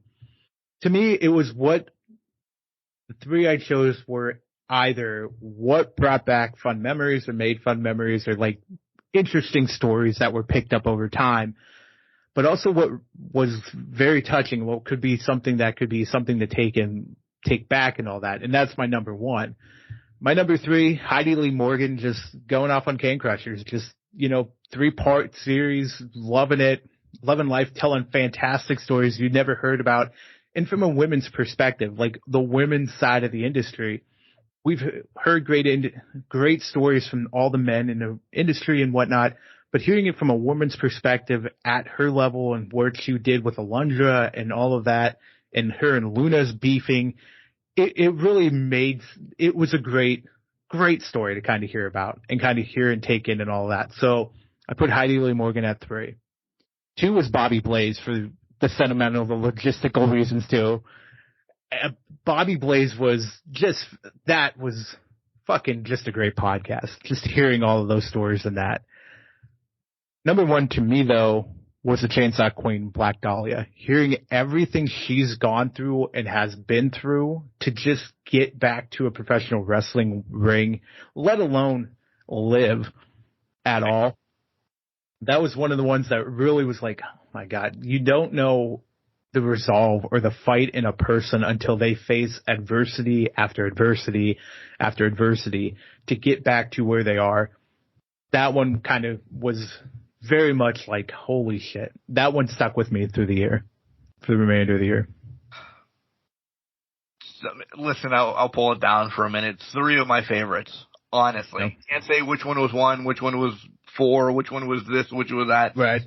But yeah, those definitely were 3 of my favorites. But I will never say that I didn't mind talking to Bob Smith or right. Jane Doe or whatever, because I love, again, this will be my thing. Can Crusher Spotlight is just that, a spotlight for the independent wrestler to come on, tell their story. When we are graced by a legend like Heidi Lee Morgan or Bobby Blaze or in the past, the Killer Bees, Manny Fernandez, yada, yada, yada. It's great to hear those stories. So continue. Wrestlers that are listening to this, fans that want to hear, continue sending me names. I'll reach out and we'll get their stories. It is. Can Crushers started as wrestling. We're just going to talk this. And then the spotlight become kind of like my passion project of just getting in marketing, essentially, for independent wrestlers to get their name out more. Again, where's that place in Iowa that we botched last week? Council Bluffs, I think Yeah. it was, or something like that. Yeah. Yeah. And our number one, Toronto. All of that. If you're from there to here to, Albuquerque to Key West, listen. These are for you guys to get to learn wrestlers. Get to learn referees, promoters, and everything just to watch more wrestling. So, I love your three. I can't say I disagree. I can't say I agree. But it's so much fun to essentially 52 weeks out of the year talk to a different wrestler, barring, schedule changes and anything like that. Just to hear 52 different stories is fucking amazing. And there it is, explicit, for me. I'm actually surprised we lasted this long before saying it. I know. Especially in the Crushies. Yeah, I know, right? All right. Let's do some pay-per-views of the year. Worst and best. We'll start with worst. Mark, the floor is yours. This was hard. Yeah. To come up with 3 and 2 for me. And I mean that wholeheartedly. One stole the show. Number one stole the show for me. Wait, so are you doing worst or best right now? I'm doing worst. Okay, all right. You said stole the show, so I wanted to ask. Stole the show because it was so bad. So bad. Got it. Yeah. Okay. Crown Jewel was number 3 for me. Yeah. Just very predictable, kind of lackluster.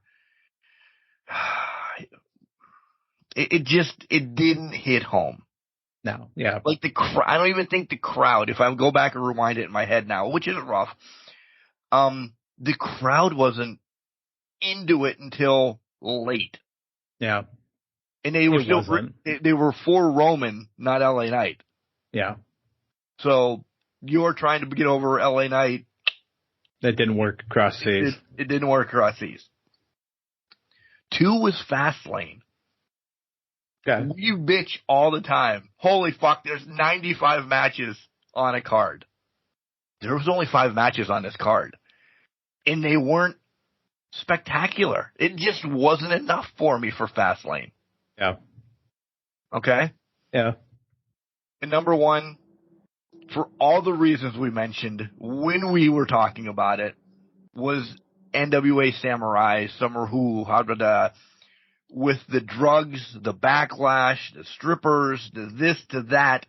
I said I watched it, and the matches weren't bad, but just the taste in my mouth then afterwards, it just brought down, again, this was a no-brainer. As soon as we had we always have this category, but I know it was like, boom, NWA lost this instantly because of the backlash to professional wrestling, not just NWA, because not only did that really hurt the NWA with CW and this, that, and the other thing, but people say, oh, did you hear about that wrestling pay-per-view where they were promoting drugs and strippers on it? Yeah. Yeah, So, now that you say that, I didn't even think about that NWA paper. Honestly, I had put it out. I put it out of my mind because I didn't think it was. It was just such a clusterfuck of what it was. But that's 3 not solid pay-per-views, but 3 pay-per-views that were certainly horseshit. I will say with that, I agree with 2 of the 3. I just didn't have the NWA one on there. My 3 were, this one's going to get hate. I know this is going to be controversial, but I will explain in a minute. Backlash wasn't a great pay-per-view besides the one match, the street fight with Damien and Bad Bunny. The crowd was in it. The crowd was hot, and it elevated it more. But when you go back and watch that again, it wasn't that spectacular. It was Put it on mute. It was for me. Put it on mute and watch it. Exactly. Outside of the street fight, put it on mute. You can watch it. You understand what happens. Especially that Brock and fucking Cody match that ended awkwardly in that. Not great. 2 for me was Fastlane. to your point, it wasn't anything spectacular. Cody and Jay getting drunk afterwards was probably the highlight of the night of Fastlane. And then they lose that a couple weeks later. Right. Seth and Shinsuke didn't really live up to the hype. The tag match was the tag match. It was what it was. Io, Asuka, and Charlotte stole the show. Right. But outside of that, it was what it was. Number one for me, though, it was Crown Jewel. So predictable. Nobody was into it. It was just a pay-per-view to be on the pay-per-view, and that it was what it was. It was a generic, bland, wasn't bad by any stretch, but it wasn't great. Right. So, yeah. There was one glaring, what the fuck did you do, NWA? Yeah. Across wrestling, pay-per-view. Yeah. We have a worst category. Fastlane and Crown Jewel were just the worst of WWE. It's not that they were NWA-esque, essentially. They were just the worst of the two. And like I say, this list that I put out here, I enjoyed the pay-per-views. It's hard to say, okay, it was good enough. It was great. It was fantastic. It's hard to say it was horrific and just some shit that they threw together. Because we've seen it the past 10 years of WWE. They put together some absolute stinkers of pay-per-views. This year was the year of their worst pay-per-view was a good pay-per-view, was a solid pay-per-view. And I'm going to give WWE that comeuppance since it did what it needed to do. It did. They had a great year in general, a great resurgent year. They knew what they were doing. They had it on pace, and they know everything that they wanted to do. So to that, I say, don't take these as absolute dog shit ones. They were just happened to be the worst that they put out this year. Right. Pay-per-view of the year. Pay-per-view of the year. 3-1. Number 3, I'm going to cheat a little bit. I'm that guy. I'm going to cheat a little bit. I'm going to split up the buy one, get one extravaganza. Night 1 of WrestleMania 39 was one of the best wrestling pay-per-views I've seen all year. I thought that one alone was a fantastic card. Beginning to end, it ended the storyline, obviously, with KO and Sammy versus the Bloodline. Sammy gets the comeuppance, gets his win over there. It started with Austin Theory getting put over by John Cena and then doing absolutely nothing after that. But that's a different story. It had a fun Fatal 4-Way tag match that was better than it should have been. Every match on that card hit. And we cannot forget Dominic coming in a paddy wagon to face his father. It was magnificent. Also, one of my contenders here, Rhea and Charlotte, spoilers, that match stole the show that night and put us on the right path. The only thing that fell flat was McAfee versus Miz. And that wasn't planned. So that was my number 3. My number 2, which I'm looking at it now, and I'm going to flip these. So my number 2 is Full Gear from last month. And here's why. The ladder match was better than we ever thought it would be. It was a phenomenal. Everything was on the line here. OC and Mox took it and stepped up what happened in the first match and brought it back to the second match to get OC put over. We saw the triple threat with the women, Julia Hart, Chris Statlander, and Sky Blue, showing that the future of AEW's women's division is in great shape. They're in fantastic condition. MJF and Jay White, it didn't live up to the hype, but it also, I think it's a lot of hate when it shouldn't. They were working a storyline that kind of hindered it a lot, but it was fine. It did what it needed to do. There's some hokiness around it. I'll admit that, but I think it brought it into it. The pre-show was fine. It was great. But that Texas death match solidified through the night that anything that happened after that wasn't going to live up to the hype of what the death match was. And Swerve and Hangman knocked it out of the effing park with that one and beautifully put a button for now on that storyline. Thank you for saying for now. For now, because it's going to continue at some point in time. They will revisit this over their careers. But to me, that it was just a lot of hitting the mark on a lot of things that it probably should not have hit the mark on, and we thought we were going to miss. Full Gear turned out to be a really great pay-per-view, and I think it was in my top 3 for this year. I flipped them just now. My original number 2 is now my 1. Revolution 2023 burned the house down. This was the pinnacle, and honestly, it was the height of AEW until it came back around, because that summer was kind of struggling along, even with Forbidden Door, even with All In. It was struggling along till it caught its traction and caught its wheels coming into the end of the year. Revolution hit a high for them. Did you know there was another Texas death match earlier this year? Because I certainly forgot about Paige and Mox for a while. Doing homework, yeah. I forgot that was this year. I could have sworn that was in 2022. That match happened.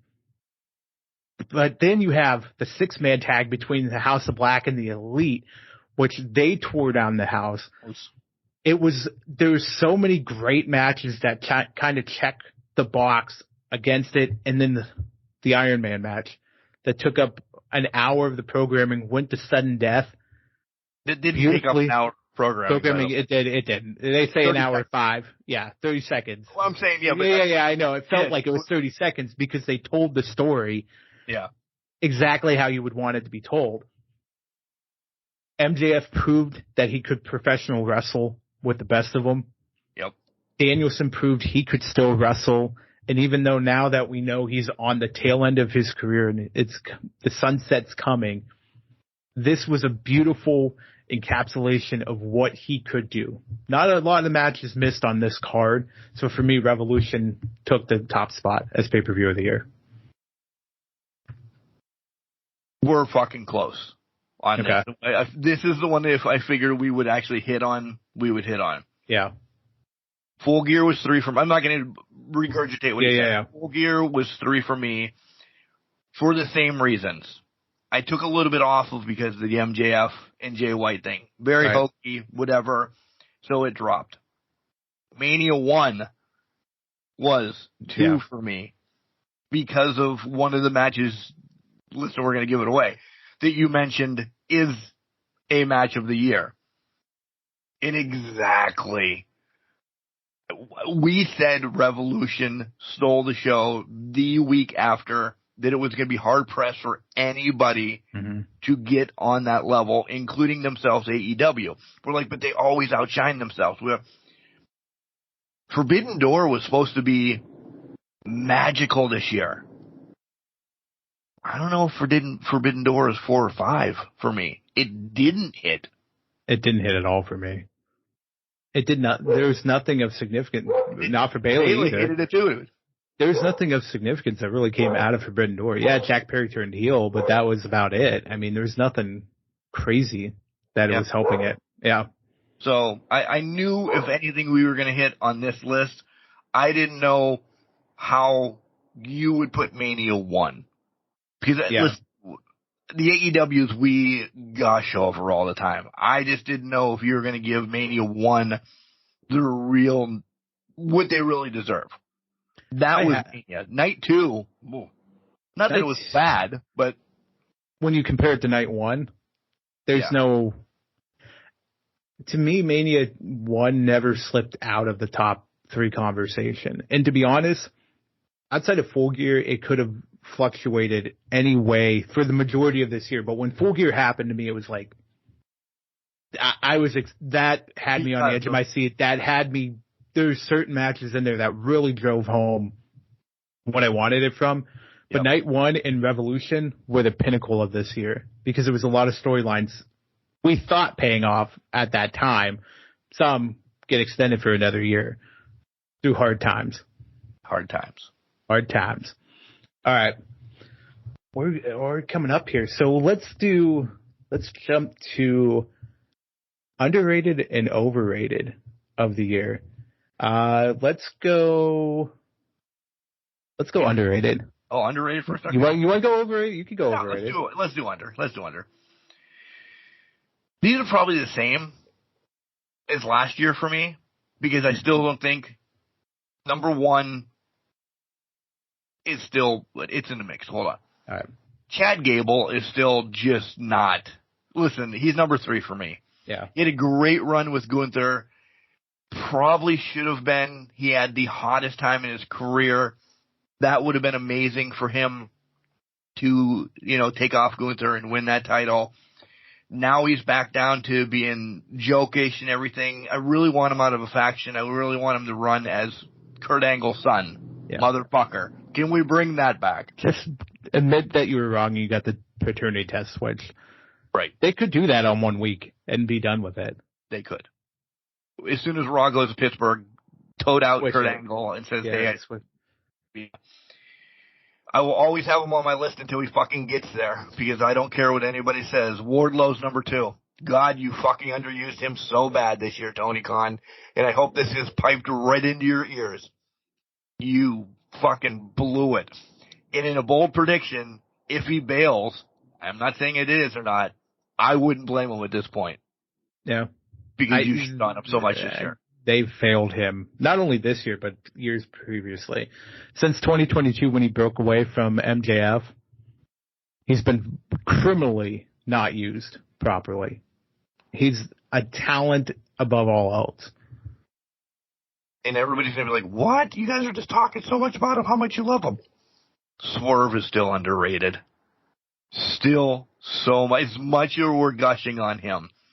Until he gets his title and people really realize, because we shit on him earlier this year. So I have to crow it up because he's been doing nothing but awesomeness. And you're like, well, how's he underrated then? Because everybody else doesn't feel that way. Yep. Until everybody else feels that way with us, he's still underrated. I love that. The only reason Swerve didn't make my list is because I feel like it's coming around. In the last 3 months. It started coming around, so I'm like, okay, Swerve is no longer underrated in that aspect of it. So I would agree with you on that. I like that. My top 3, Chad Gable was my 3. I agree with everything you said, so I'm not going to reiterate it.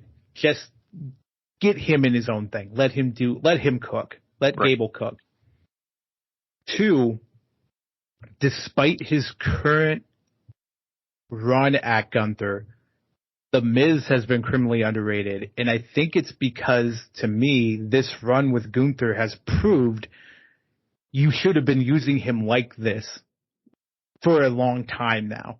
Mm-hmm. He has proven, not on the mic, because we knew he could do it on the mic, but he is wrestling at a higher level. Gunther has pulled that out of him. There's guys like Gable that can pull it out of him. There's guys that are that good in the ring, like a Pete Dunne, Butch type scenario. Put The Miz with these guys, The Miz will cook. Gargano.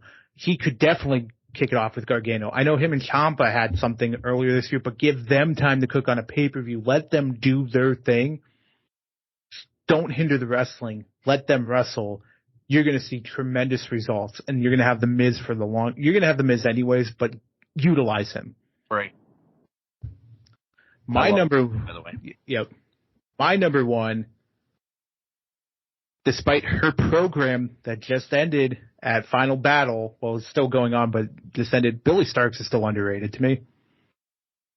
For being how young she is, how her and Athena went through that program and really tore it down and made Minions in Training something that could have been considered a joke to being an absolute banger of a storyline that led to an absolute banger of a match. Billy Starks is coming around to me. Obviously, I'm not that familiar. I wasn't familiar with her earlier this year, but she has grown on me tremendously, and she can carry things at such a young age. She's 19, 20, 18, something like that in that range. So young. She's already in her prime. She's pretty much at her prime level right now. She'll make that jump and be one of these players for 20-some years in the main companies. Billy Starks is going to come around, and it's going to be one of the better people coming through in 2024 and beyond. So that was my underrated of the year. I love it. I love that you threw Billy Starks on there. I had to. She's doing wonders right now. So overrated. You ready to piss people off? Because I'm about to piss people off. I am. Okay. My number 3 overrated is Chris Jericho right now. I alluded to it earlier. He's been put in a lot of matches that have just been lackluster this year, and I don't think he's as entertaining as he once was. Or it's the same tired shtick over and over again to me. So to me, Jericho needs to be on a Legends contract, needs a Undertaker pool where he shows up for a couple weeks and then we'll build a program off of that and go from there. He's just not carrying things. Even with the Golden Jets, I wasn't too excited about him being around. Touche. Number 2. It's been the year for him. It's been the year. Yeah. Go on your cruise. Yep, go on your cruise, take some time off, maybe you just need to recover, do some DDP yoga, do what you need to do. Number 2, Adam Copeland and Edge. Here's why. Yes, he's having good matches, but he's still performing at a high level, but they're just not capturing my imagination. Even the one with Christian and the work with Christian so far, I kind of want more. The promos have been the best thing. Yeah, the promos have been the best thing. The matches are, it really hasn't, he hasn't shown up like I thought he would. And maybe that's the legend status and kind of being like, he's legendary. He's Edge. He's Adam Copeland. He'll do some more stuff. It's not there. It's not inspiring to me at all. His best match this year was Sheamus. And that was his retirement match from WWE, essentially. That was his best match of the year. Need more out of him. So. We both went down the same. Well, I don't have the same people of you so far, but we're on to piss people off. We're off, okay. Yeah. Number 1, CM Punk. This is Punk, the punker, 100%. Even the 2 months he was back in AEW, it was like, all right, he's using FTR to get him to where he needs to go. Him and Joe had a good match at All In. Not going to lie. I think his return to WWE lost luster because of everything that's happened so far. And maybe it's just what has happened outside of the business has kind of stained that for him. I don't know, but to me, he's not the attraction that he once was. Or is. And I know he's getting used. I know he's going to be a main event player next year, but to me that's just he's just overrated at this point. I will go 3-1 now.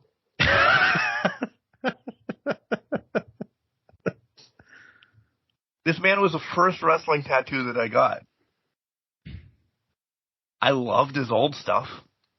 I loved his beginning AEW stuff. After the injury, the return, all the same reasons why Jenks just said. I'm not buying a ticket for CM Punk anymore. At all. No. I didn't know if we were really going to cut deep on these. I thought, all right, I'm going to be the heel on this. Yours are fucking lights out. Perfect. I love them. Yeah. Punk number 3. Number 2. The man can talk. He can do cool things. LA Knight is just so fucking overrated. I knew this was going to be on your list. Yeah. Dude. And listen, I basked about Eli Drake and everything. I sat down and I really had to have an aha moment. Nothing. Not a single iota of gives a fuck. If he would have beat Roman, not that he was going to, I think it would have been the worst thing WWE could have done. Because how long can he be? Yeah. It gets exhausting after a while. Yeah. I just can't. And number 1 is probably the same number 1 that I had last year. Fucking Darby Allin. I don't give a shit if he's a pillar or not. He can just leave AEW. He has done nothing for me in the last 18 months. We're just setting up for Revolution for him and Sting. He's climbing Mount Everest right now. Cool. Fine and dandy. Do whatever you want. As a human being, I wish you nothing but the best. Listen, I just can't your matches any man. It is really rinse and repeat with him. Mm-hmm. I don't care. He's going to hurt himself one of these times, and it's just going to be catastrophic. So I'm glad he climbed Everest before he did something really stupid that he couldn't do it anymore. I can't disagree with your list. I mean, to me, I'm shocked. I know Punk on. I'm surprised you did. I didn't think you were going to throw Punk on, but I will say this: I'm coming around to your thinking on LA Knight right now, because I think he was white hot. He was very white hot. The match with Roman was okay, and nothing is clicking right now. Maybe something with AJ. Maybe with Orton we'll get, but although now we're hearing Orton's facing Solo instead at Mania from rumors right now. So if LA Knight has nothing to do at Mania, then it was literally they just threw people the bone. Yeah, he might be the host. I'm going to throw this out there. We dabbled around this. This isn't a bold prediction. This is real talk here for a second. A world championship will never be around his waist. Mm-mm. IC or US at some point, or tag, possibly. Yeah. He is never going to be the, air quotes, face of Seth or Roman or Cody or Gunther down the line. It's just not in the stars. It's not. That's 100% not in the stars. Send the hate, because you motherfuckers, here it is. This is now my... Oh, here it is. We asked you again this year and you didn't do anything. Apparently that's what you guys just want to hear, what we have to say. Because once I listened to last year's podcast, you guys didn't chime in either. So I don't even know why the hell we asked this year again. But give it the voice of the people. He brought up a great point. Now I want you to say it. Yeah, I mean, I think everybody listening, you guys want to hear what our opinions are and hear what we think was the best of the year, best and worst of the year. We give you, Mark, we'll give you all the crap in the world about it. But I think we love you guys, and I think at the end of the year, you guys want to hear what we think of what has happened in the year.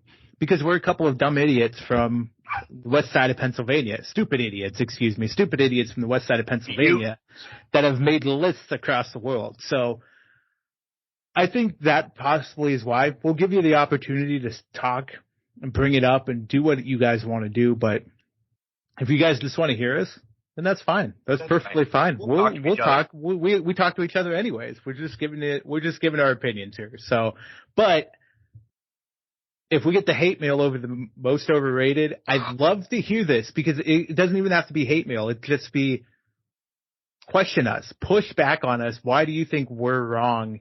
And especially my list. I listed two legendary figures and one that's trying to figure out what the hell he is in wrestling history right now in CM Punk. I listed 3 guys that we grew up on, that we gush over up until 2022, 2023.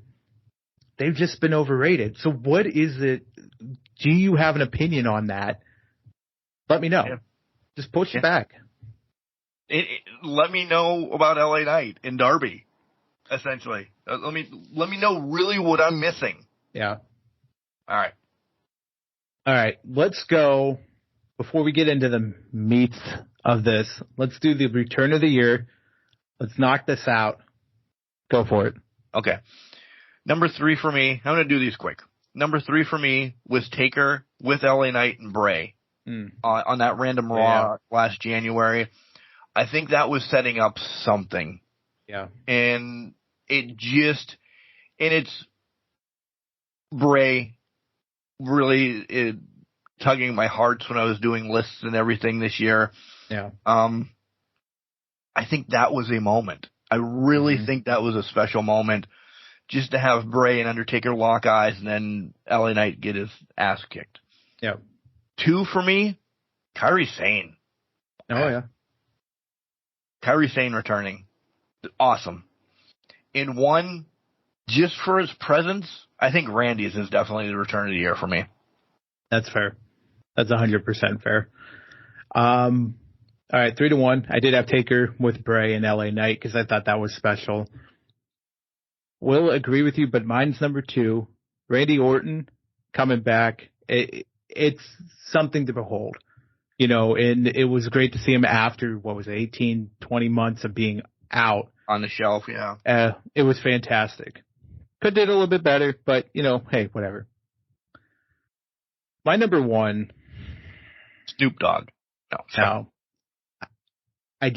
We just shit on him for being overrated. But 10 years, it's a monumental occasion. I have to do it. That return was horseshit. It was the same thing as 3 years ago. I'll fight you now. Fight me. Because whether you want to look at it, it was the same thing as 3 years ago. We knew what was happening. We knew it was going to happen. We knew when it was going to happen, right? He walked through the doors of WWE.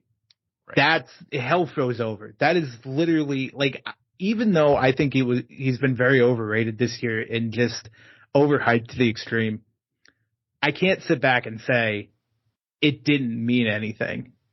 That return didn't mean anything, because it did. It was absolutely everything people have wanted for 10 years. And if we take circumstances out of it and we want to play a circumstance game, you take the AEW return and AEW out for the past 2-3 years. He walks through that door November 25th, 2023.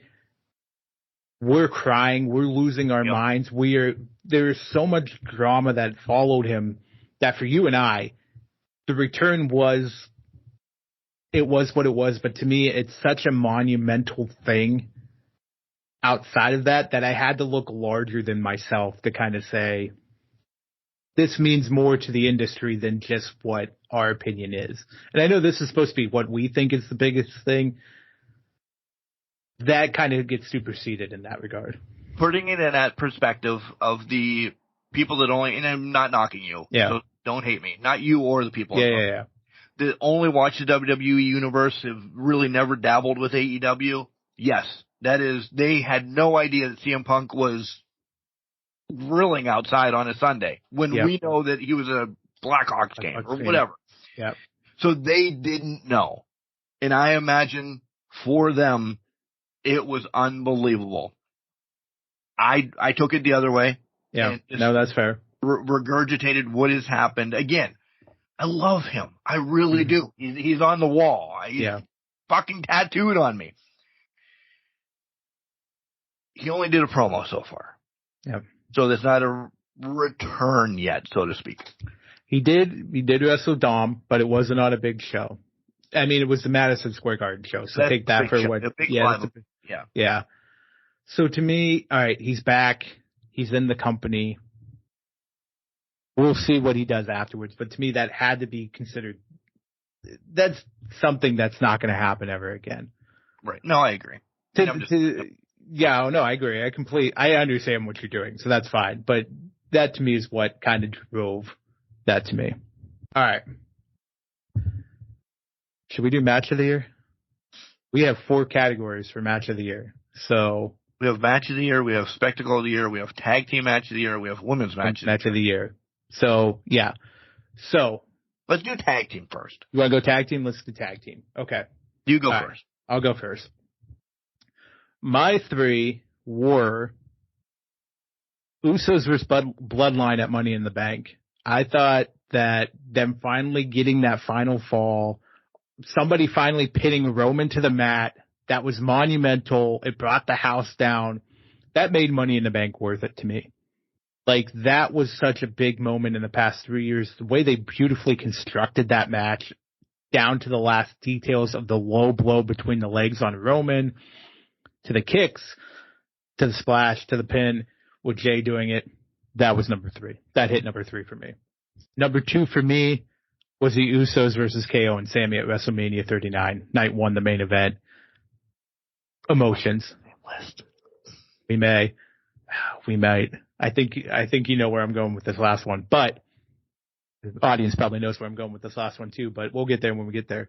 But the emotions were there. Everything, it was a fever pitch of things that just made it so special when Sammy and KO finally hit the 1D, hit the count, hit the everything, did what they needed to do to win it. Like the first defeat in the bloodline. Bloodline. The first armor breaking off in the bloodline had finally occurred. The cracks were very well apparent at this point. Number one for me, probably the best collision match in its short history.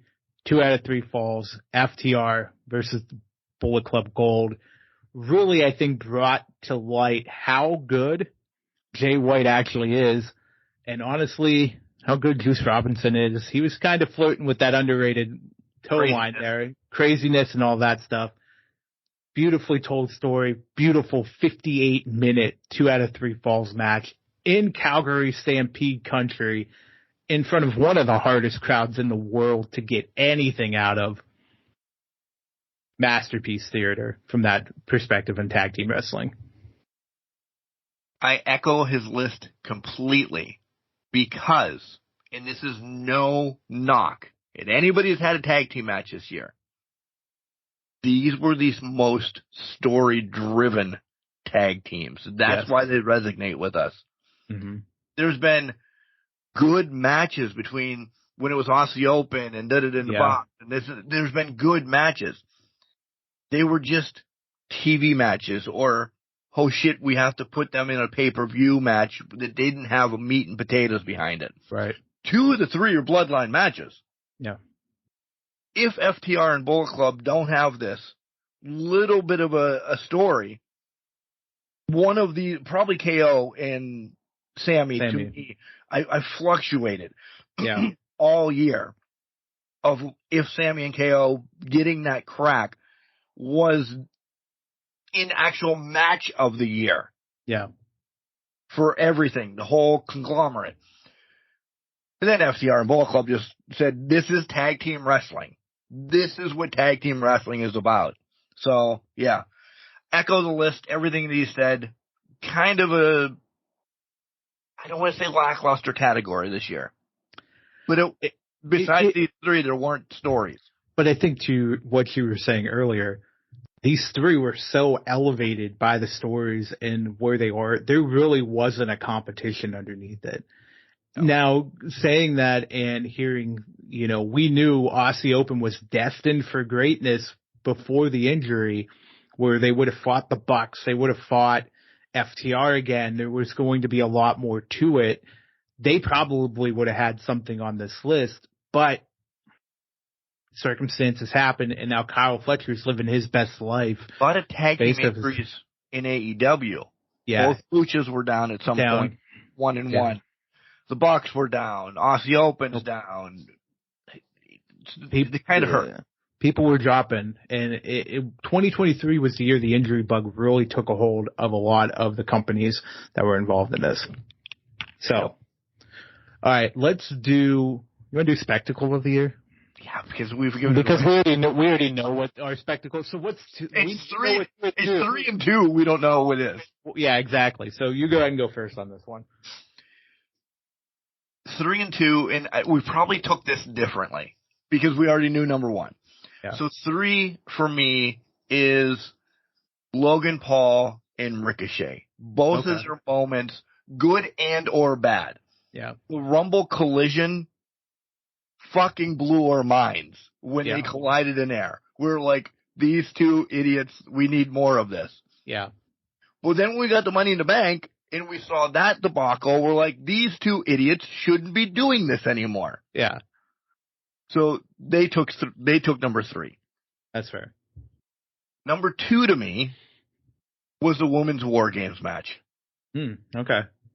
I made it, in my own mind, I made it a spectacle because of all the glitz and glamour, and you're getting Charlotte and Becky kind of working again, so it was bigger than a match.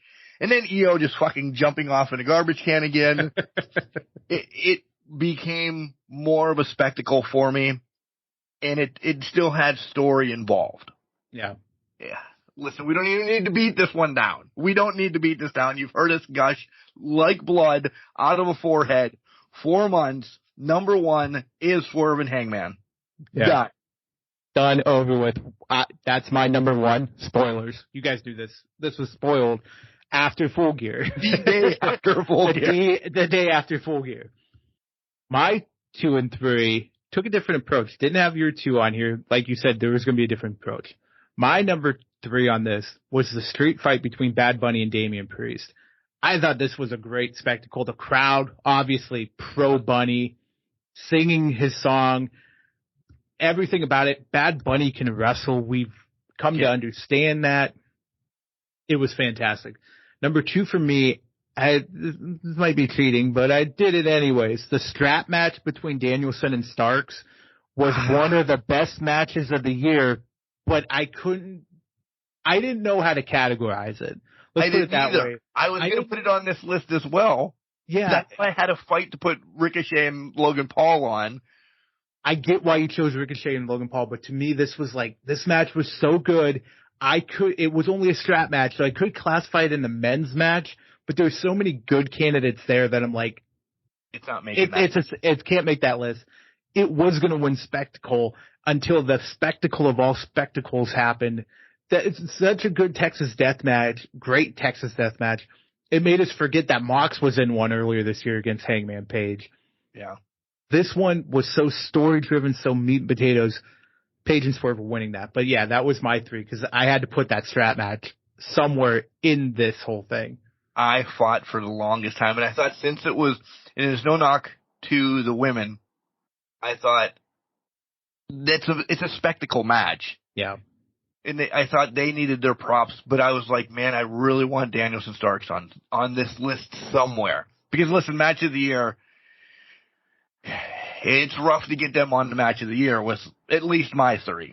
Yeah, that's fair. I'm like, man, I really need to figure out where I can get them. I'm like, he's going to yell at me if I just put this in spectacle.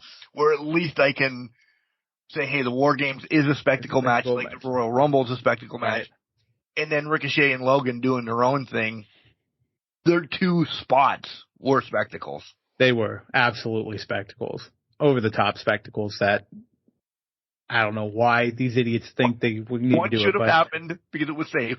If the other one not happened, but I saw the effort they were trying to. I'll say this: Logan Paul is really good at professional wrestling. Yes.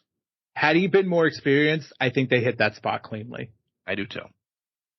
But I'm not going to put it all on him. We wrap it back around in a year. I bet you it happens. I bet it would.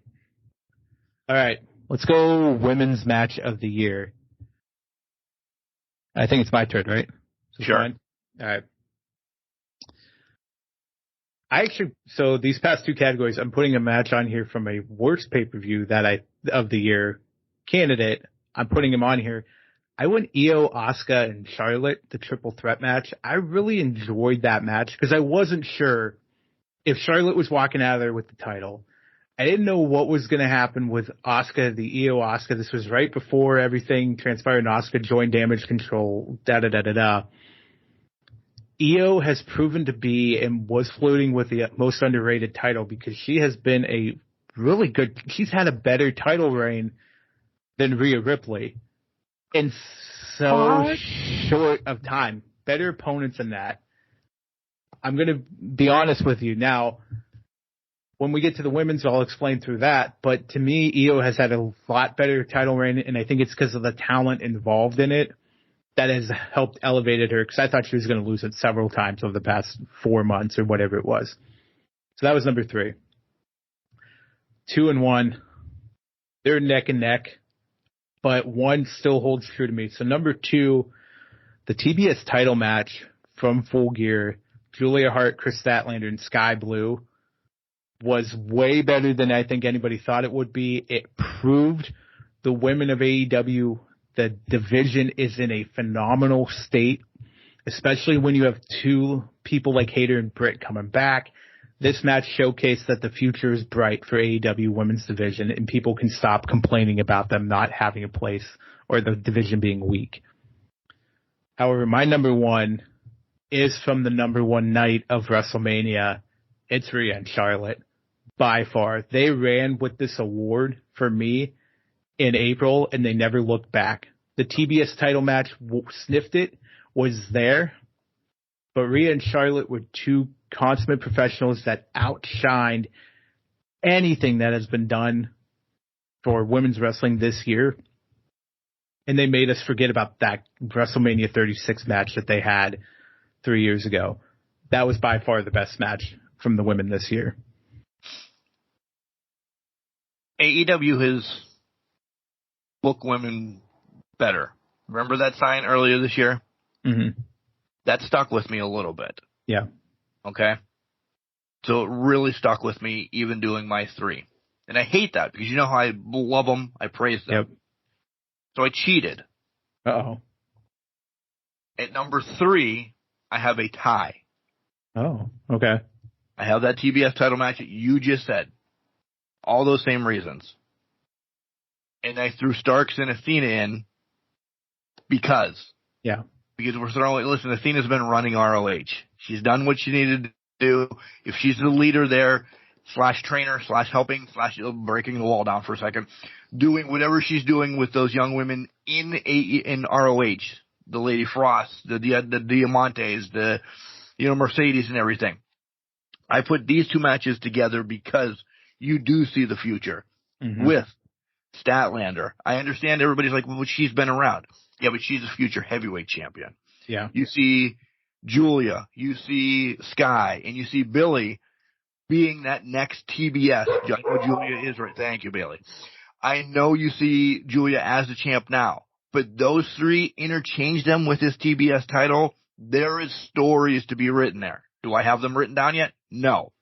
Athena transitioning, if she ever loses this ROH title, to AEW for that heavyweight thing, she's got Stat, she's got Britt, she's got Rosa. So there's so much there.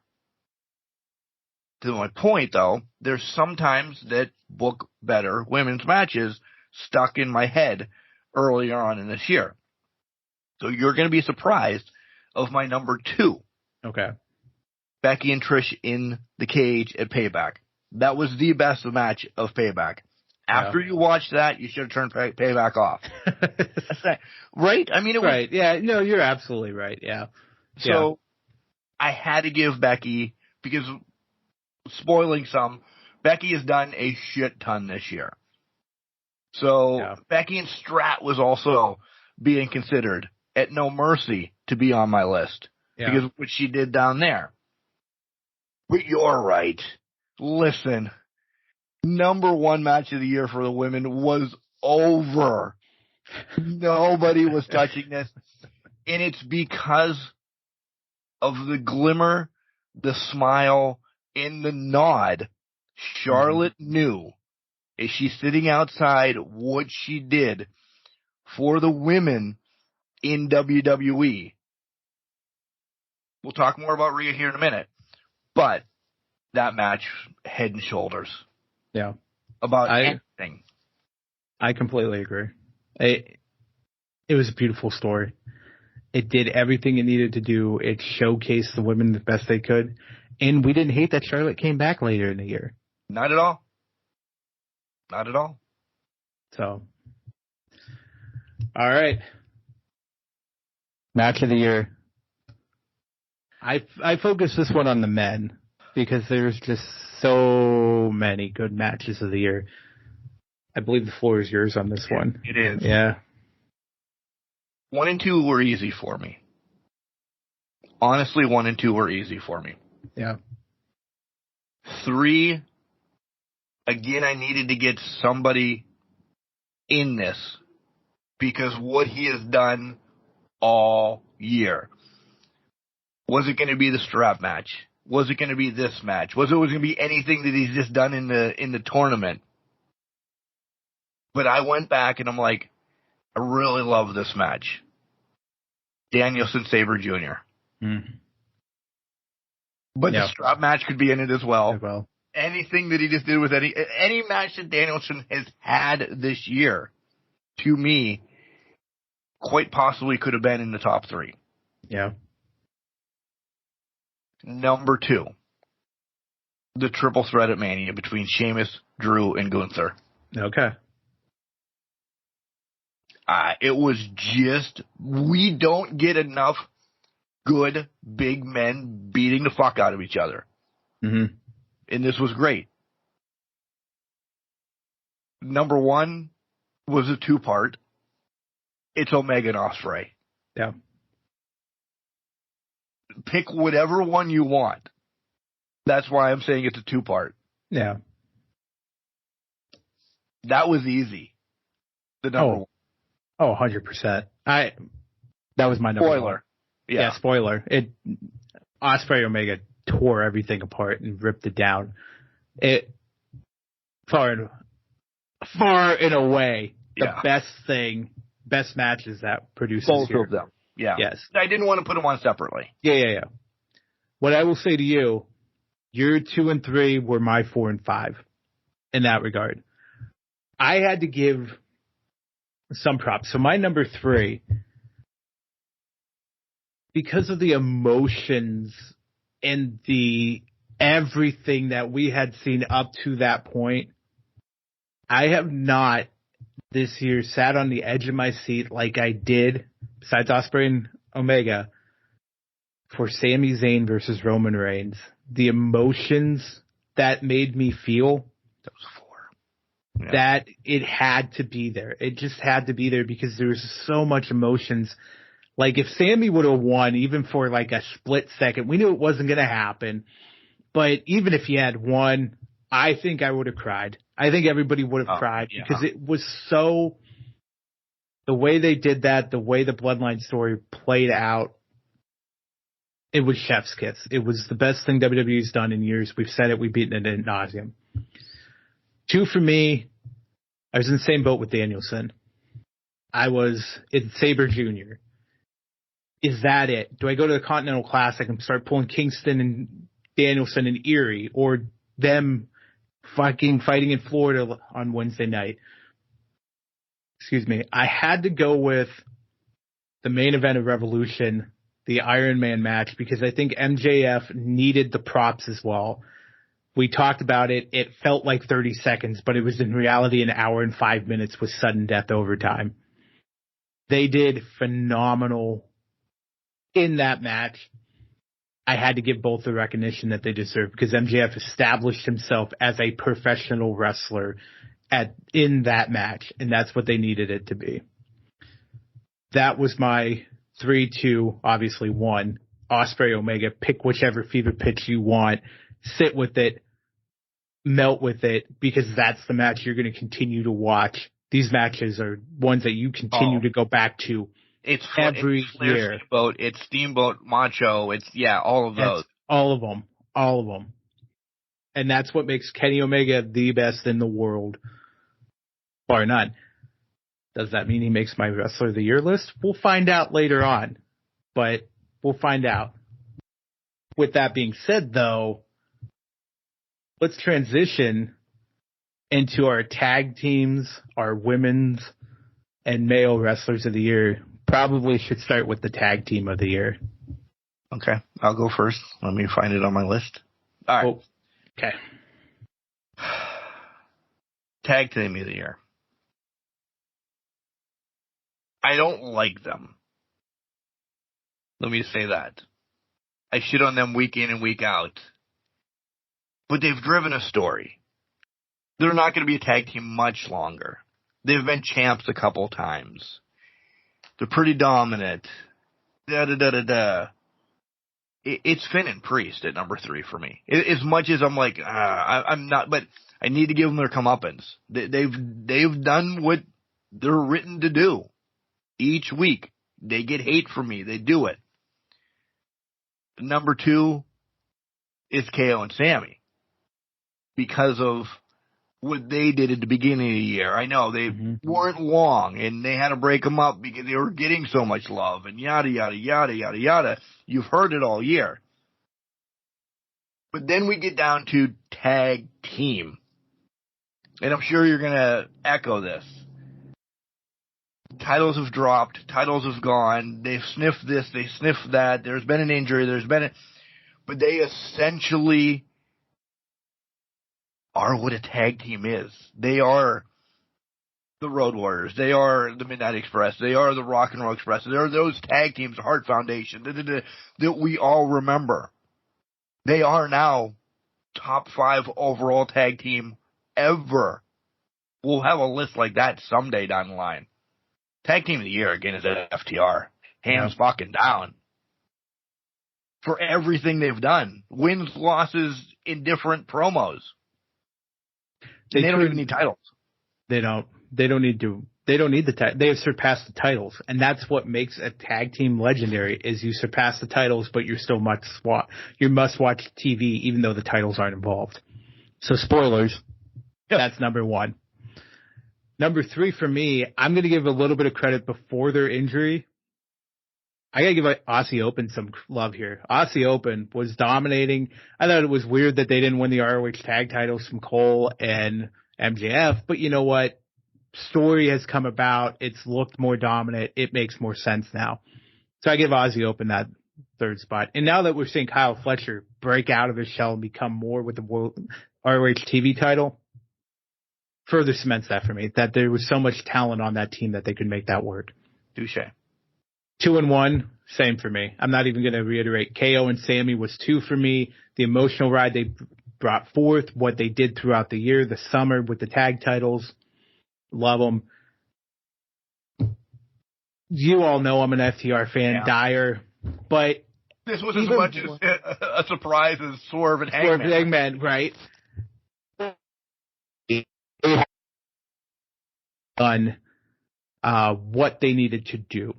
They have every match they got put into, whether it be against the Guns, they created suspense of whether they executed that beautifully, whether they were going to leave or stay for the titles. My prediction was almost right, but then they won the tag titles, so then it was proven wrong.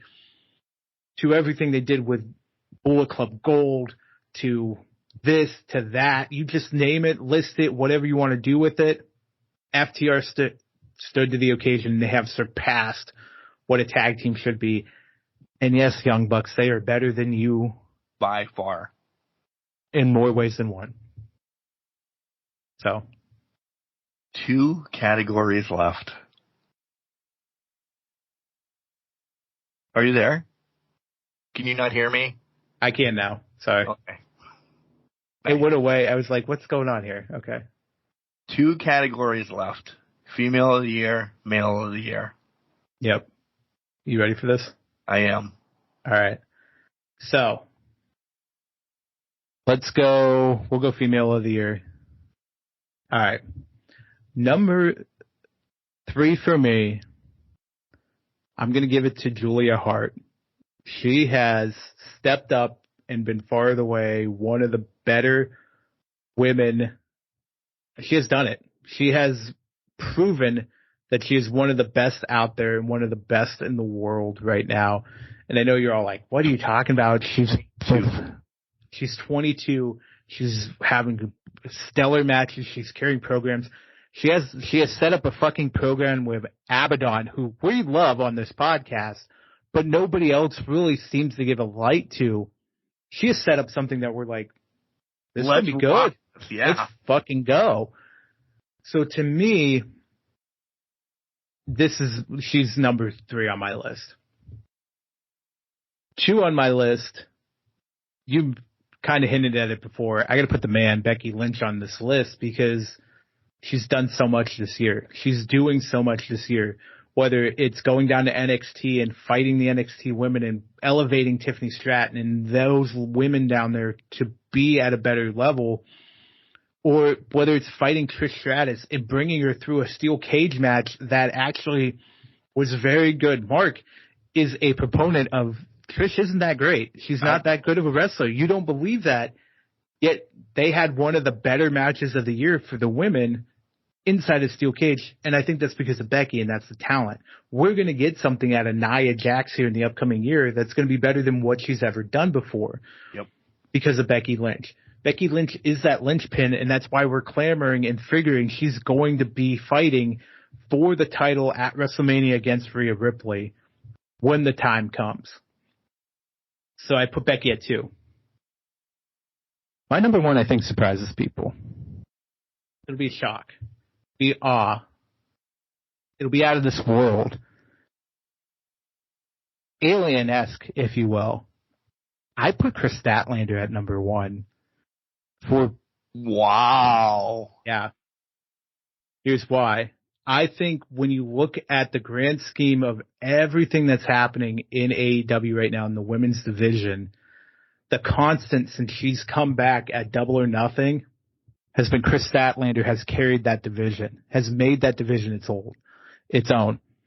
Look at the women's world title division. Toni Storm held it for 3 months after the Hayter injury, probably one of the worst matches in AEW because Hayter was injured. That title run was nothing to sneeze about. Then Shida wins the title out of nowhere. There's so much turmoil. Then it goes back and forth. Saraya gets it for a hot minute. Then it's back to Shida. Then it's Timeless Tony, who's really developing a great character now and is very entertaining. Rhea makes top 5, but Rhea makes top 5 only because of her promos and being able to carry stories. She hasn't faced anybody worthwhile in the ring. For the Judgment Day, for the male faction and leading that faction, not for the women's title. Chris Statlander has carried programs and has been a part of one of the best triple threat matches we've seen of the women in a long period of time. To me, Chris is your MVP of this year for women's wrestling because of what she's done since she's come back and really has cemented herself as that main event player going into next year. I like it. I really do. You sold me on it. I'm not changing my list. But I didn't figure your word. Number 3 for me, I've alluded to this. It's a tie again because of the reasons that I've brought earlier. It's Athena and Julia. Athena's just run the ROH in essence of being training and helping and doing stuff for the Billy Starks, for the this and that. In Julia, yes, she was House of Black kind of last year, but she's transitioned now to be, can I say possible leader of her own cult and House of Black and now a champion? Again, 22 years old, storyline, same thing as Jenks just said about. 2, I give my 2 to Toni Storm. That's because fair. Of the shit show that she had to endeavor. Listen, Toni Storm, okay, part of the Outcast, that was rough. She's battled through it. There's been injuries. Get ready for hate again. Maybe Saraya / Paige isn't what AEW needed. I don't think it's panned out now all of a sudden. No. She's just there. Nothing against her and Ruby, but the Outcast was a bust. But look what you just said. This timeless Toni Storm thing is ridiculous, but it has everybody clamoring what she's going to do. Put your fucking tits up. Watch out for the shoe. All of that. It's hokey, but it's needed a little bit right now. 2 title runs this year. I had to give her comeuppance a little bit. So Toni Storm. 1, if you heard me in the match of the year type of deal thing, it's Becky because of what she has done. Of up, down, elevating people like Trish Stratus, who is horseshit. Stratton, not that she needed elevated, but just putting her on the map. Becky has stolen this again for me. I think Becky far above Toni Storm. Toni Storm possibly could have been 3 to Athena and Julia. And I hate that I'm grouping them together, but they're doing the same thing for me. Between one's a little bit older, Julia's doing. Next year, I hope Julia has it all by herself. I really do. Yeah. But, I think Becky won this early for me. No, that's fair. In the same reasons that you said, Rhea hasn't. She's a champ. Cool. She's defended as many times as Roman has. Yeah. 4, I think. Whatever. She's just not there. She does wonder. She's great on the mic. She's great in presence. She's not doing anything for the women's. No. She didn't need this title to be doing what she needed. No, God, no. It's a good feather in her hat, but She didn't need it. No. So. All right. It's Male Wrestler of the Year time. Are we ready for this? You have to go first. I know I have to go first. I have to go. Yeah, because you did tag. Well, no, it's tag, so you go. Yeah, you go first. This is you. For the reasons why we said match of the year, and consistently, this is 3-2.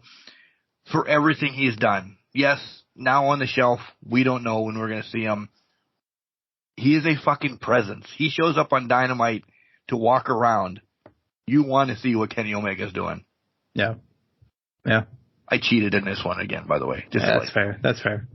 So, Omega hits 3 for me. Okay. For real. Just because of the Ospreay, the this, and that. He is a presence in professional wrestling. You're going to be shocked. Seth's the fucking working champion. So Seth is number 2 for me. He has been WWE right now. Yeah. So I had to give Seth, we didn't talk about him much during the Crushies. We didn't. But I felt, man, he has done so much. I hate it. I absolutely hate it. I don't understand his gimmick. I hate it. But I know what he's doing is awesome. I hope he gets a different theme song tomorrow. Whatever. But what he's doing is carrying that company because the other champs are not there. Yeah. No, 100%. In one is a tie because of stories, promos, showing that he can do it with the person that he's tied with for an hour and 5 minutes. I couldn't separate these two because Danielson may have talked 4 times this year for real promos, like meaningful promos, but he's carried the wrestling aspect of it. MJF had great matches, not as good as Danielson's, but crushed everything else. So my number 1 males of the year, MJF, Bryan Danielson. Love the list. I only matched one of your people. I'm sure. My number 3 is one I matched. Bryan Danielson. The wrestling aspect, even with a broken freaking arm for 3 months and now a broken orbital bone in his eye, he has just far and away blown everything out of the water, from promos to ring wrestling to having such phenomenal matches with MJF, with Kingston, with anybody in the Continental Classic, to any schmo on the street or a broomstick if he wanted to wrestle it, he could have a 5-star classic with them. Danielson is proving that even though his retirement is on the horizon, he's nowhere close to physically needing to retire. Maybe he is, and he's not alluding to it, but he's going out there every day and showcasing that he is still one of the best professional wrestlers in the world.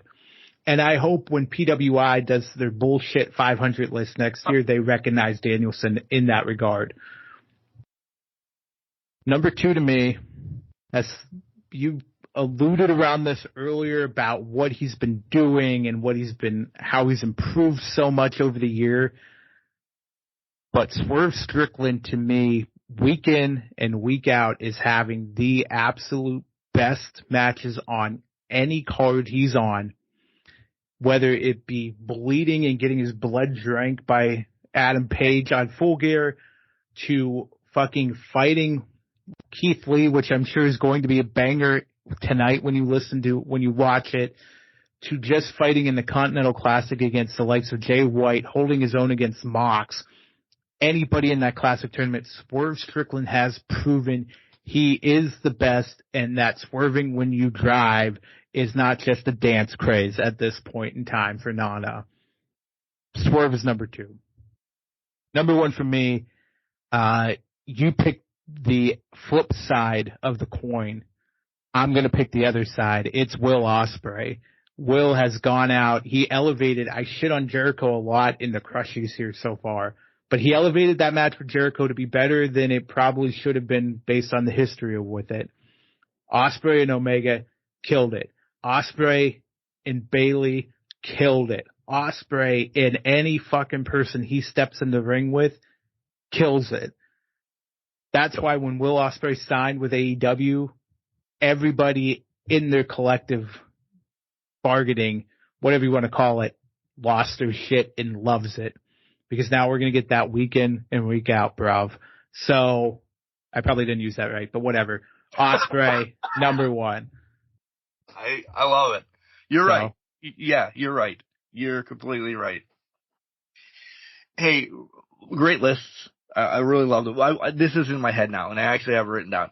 Before we get on to do the predictions and kind of rip each other apart, I do want to take a minute and read. I have a list of everybody that passed this year. Okay. And pay the respect. I know we have some of them when they did pass, but Peggy Lee, Joyce Grable, Charlie Norris, Brett Sawyer, Black Warrior, Billy Two Rivers, Bart Sawyer, Adrian Street, Adnan L. Casey, Absolute Andy, Mantar, Jerry Jarrett, Lanny Poffo, Draws, Bushwhacker Butch, Billy Graham, Jay Briscoe, Terry Funk, Iron Sheik, and of course Bray Wyatt. Bringing it somber real quick. You're listening to us wherever you are in the past life. Thank you forever. Yes. Thank you. To your families and friends, if they listen, please understand what your family members have given to us. We cannot thank you enough. So please take that little piece of Can Crusher as we remember them throughout our lifetime and years for what they've done to the business. 100%. Rest in peace. Thank you for everything that you've done to entertain and indoctrinate us into what this professional wrestling, into what this is and what it can be. Prayers to the families and that, because I know they're going through hardships that we can't reconcile, but we reconcile as losing a member of our family because of what they've done and how much they've meant in our lives, in our professional wrestling obsession, essentially. So thank you and God bless them. So we were a little bit off this year. Yeah. We kind of figured that, we were on some, but we were off. But I can see every point that you make. Mm-hmm. And I hope you and I could see it. Yeah. That it was like, okay. I'm shooting myself right now. Like, why didn't I say Will now either? Like, I don't know what I did. Well, when you said MJF and Kenny Omega, I'm like, well, he's got a fucking good point, because the MJF has literally done it this whole year, flipped from heel to babyface, did all of this stuff. MJF has been a real MVP, but you just have those reasons in your mind because it's what's special about them that turns it, but I get it. It's stories, maybe because Will hasn't been in many stories. Yeah, listen, right. Technical and everything, I pull everything back. Will Ospreay is the greatest wrestler out there. Let's just throw that out there. I agree. But I always go stories. Something has to resonate with me. And Will's had matches of the year, but nothing that meat and potatoes for me. I digress. That's fair. All right. Ready for this shit show? We got 1 of 10 right last year. Let's get none of 10 right. I don't even know how many I wrote down, so I'm just going to throw them out there. So okay. You go first. All right. Bold predictions of 2024. We still have another segment, by the way. We'll run through world predictions quick. Yeah. All right, go ahead. All right. You just want me to bang through my 5? I have 5. Back and forth. Back and forth. All right. My first prediction is, alluded to it a little bit earlier, AEW's women's division will be the superior women's division in the world in 2024 just because of those returning and those already in place. I think WWE's takes a step back. I like that. And I would completely support it. I want them both to be elite. Right. And that's no pun. I want them both to be elite. If that happens because of the people that we've mentioned returning and or a signing that we've been mocked for the last couple of weeks now, if she does walk through the door tonight or in the near future, whatever, I agree. I hope so. Ready? Mm-hmm. Roman Reigns breaks Hulk Hogan's reign. Doesn't lose the title at Mania. Ooh. It's 1,800 or 1,400 or something like that. He's at 1,200. By like SummerSlam, it would be broken. Get Hogan off the record because, listen, and I've thought about this. Remember when I was going off about Gunther beating Honky Tonk Mans and, Pedro Morales? This is something probably WWE wants off of their record. I mean, it's always going to be on as a long title reign or whatever, but current status, Roman doesn't lose at Mania. Breaks the record, keeps it till SummerSlam, fucks off the universe. There's money again. And there's money in the chase. And how many times did Dusty fall before he got the world title? Wasn't it 3? Many. Cody falls another time. Maybe we get heel Cody after Mania, and it just drives him up a fucking wall to not. I don't know, but listen, are we getting Cody at Mania? People are saying CM Punk is going to win. Is this a bold prediction for you? CM Punk's going to win the Royal Rumble to take on Seth. Well, honestly, I'm not disagreeing with that camp. I'm also saying that I don't know where the story goes. I mean, they could. I see this bold prediction as a reality. Very close. I do. I kind of do too. It's a very close reality because if you think about it, they're never going to get this close to breaking the Hogan reign ever again. Nope. This has been unheard of title reign right now. So they have the shot. To your point, they want to erase this Hogan record. Trips is in charge. Trips is sitting there like, this needs to get off the books. This has to be sitting here. This is me speculating. We're there. Let's just pull the trigger on it. I think it just solidifies Roman Reigns as being this God tier level. We're programmed to part-time champions as well. Yeah. In the new era. We are 100%. So it's accurate. It can happen. And let's be fair here. Roman doesn't drop this title at WrestleMania 40. He wouldn't drop it again until WrestleMania 41. Yeah. So not only would he break the record, he would smash and destroy the record. Yeah. I mean, listen, I don't care what anybody ever says. The Bruno record's never getting touched. No, it's never getting touched. You can't. Wrestling today can't. This is a stretch for a record now. Yeah. This has been... But you're that close. I think it's too tempting of a fruit to not go after. Go ahead. I can't disagree. But I have to, because my next prediction kind of disagrees with it. Roman, Seth, and Mox come nowhere close to world championships after Mania of 2024. They don't even sniff them. Wow. I think coming up next year, they have dominated the field, but I don't think they are the heavy challengers for him anymore. I think Roman's done. Roman's special attraction. Mox doesn't need to be near the world title to do anything. The only tricky one is Seth, because I think Seth could pop in there, but he's got a contract that's coming up. And maybe this shoots me in the foot if he does go somewhere else. But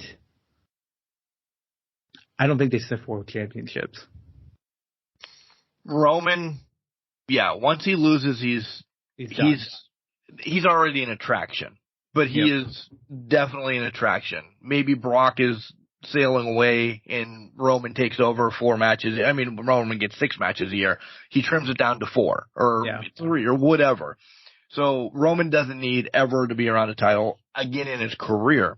Completely agree with that.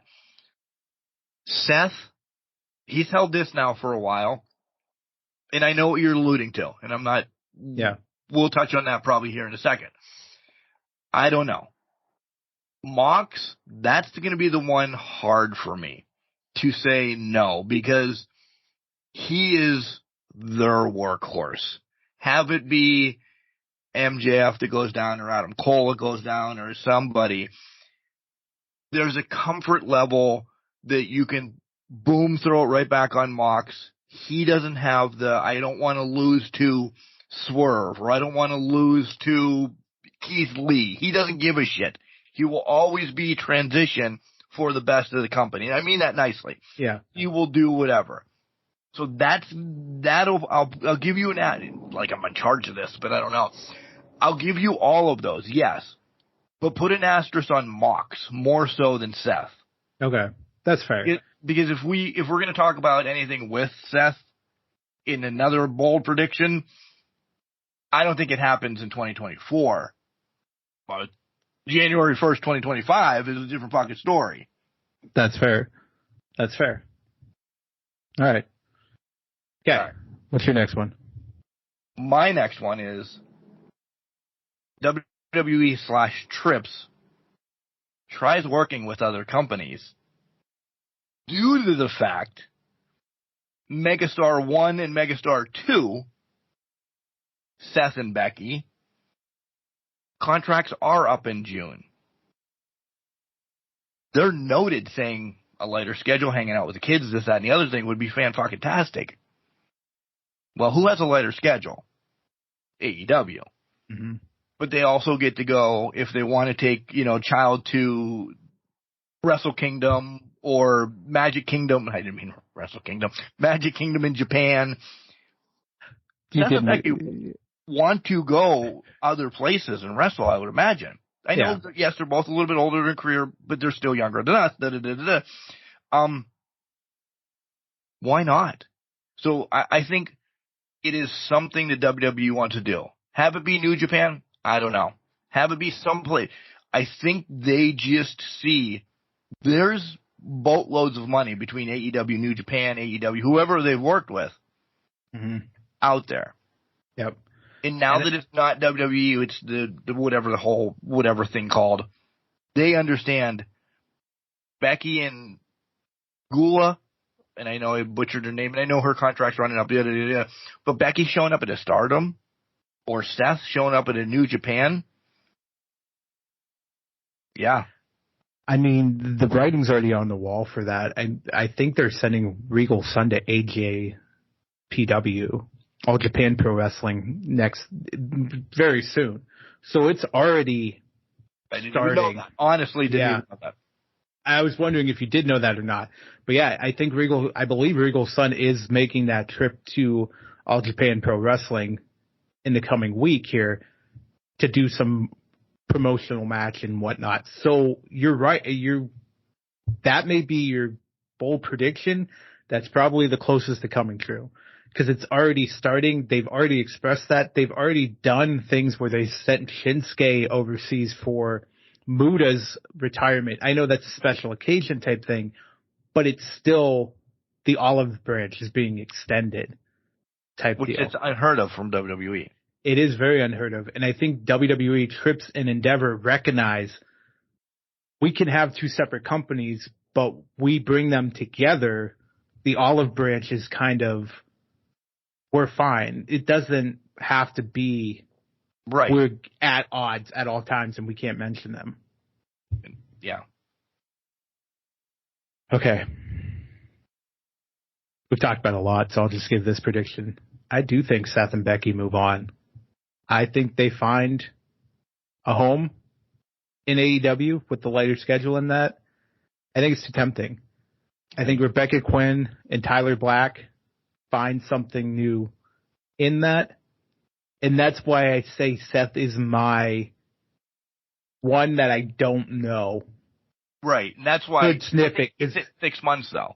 I don't think he gets it in 6 months, but he will start sniffing it very soon. But I think the temptation is going to be there to put him against a Mox, put him against a Danielson again, an Adam Cole. Give us the match, the dream matches we want. And with Becky, you're going to have the Tony Storms, you're going to have the Jamie Hayters, the Julias, the Chris Statlanders. There's so much opportunity here. I think they make the move with the blessing of Triple H and saying, we just want a lighter schedule, but we also want to test the other waters.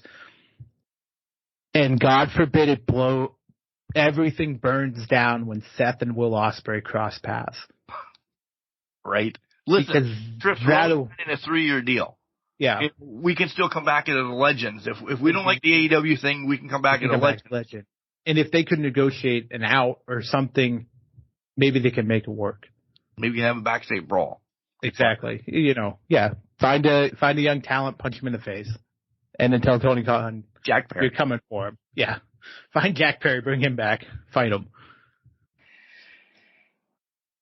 We've alluded to this several times.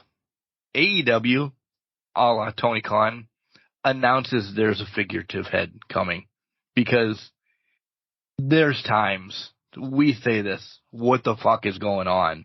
Yeah. I think just somebody to be, and I know it's story, but at least it's somebody that can help. Like, when it was Regal, I know it was BCC, but it was something that there was there's a muck most of the times on AEW. Yeah. There needs to be some presence. And they're like, oh my God, Mark, that's just a storyline prediction. Yeah, I know, but fuck yourselves. It's needed more than a prediction. Well, I think to your point, when Regal was there, he provided them with that veteran leadership behind the scenes that kind of help rein in everything. Danielson, to his credit, I think is trying to fill that role right now, but it had to be a muck. They need that one person that's not in the ring, and it may be a short-term solution for the next 8 months until Danielson transitions to full-time out of ring and is only part-time wrestling. They need somebody. I completely agree with you on that. They needed Nick Aldis. Yeah. Somebody like that. Somebody like that, yep. Okay, go ahead. Monet is cashing checks out of banks for WWE because Sasha Banks is coming back. I don't think this is probably my least bold prediction. I just think with CM Punk, hell has frozen over. We've made that bridge. If AEW has truly not been talking to her over the past several months, she's recognizing that things are different. Bayley just signed the multi-year deal.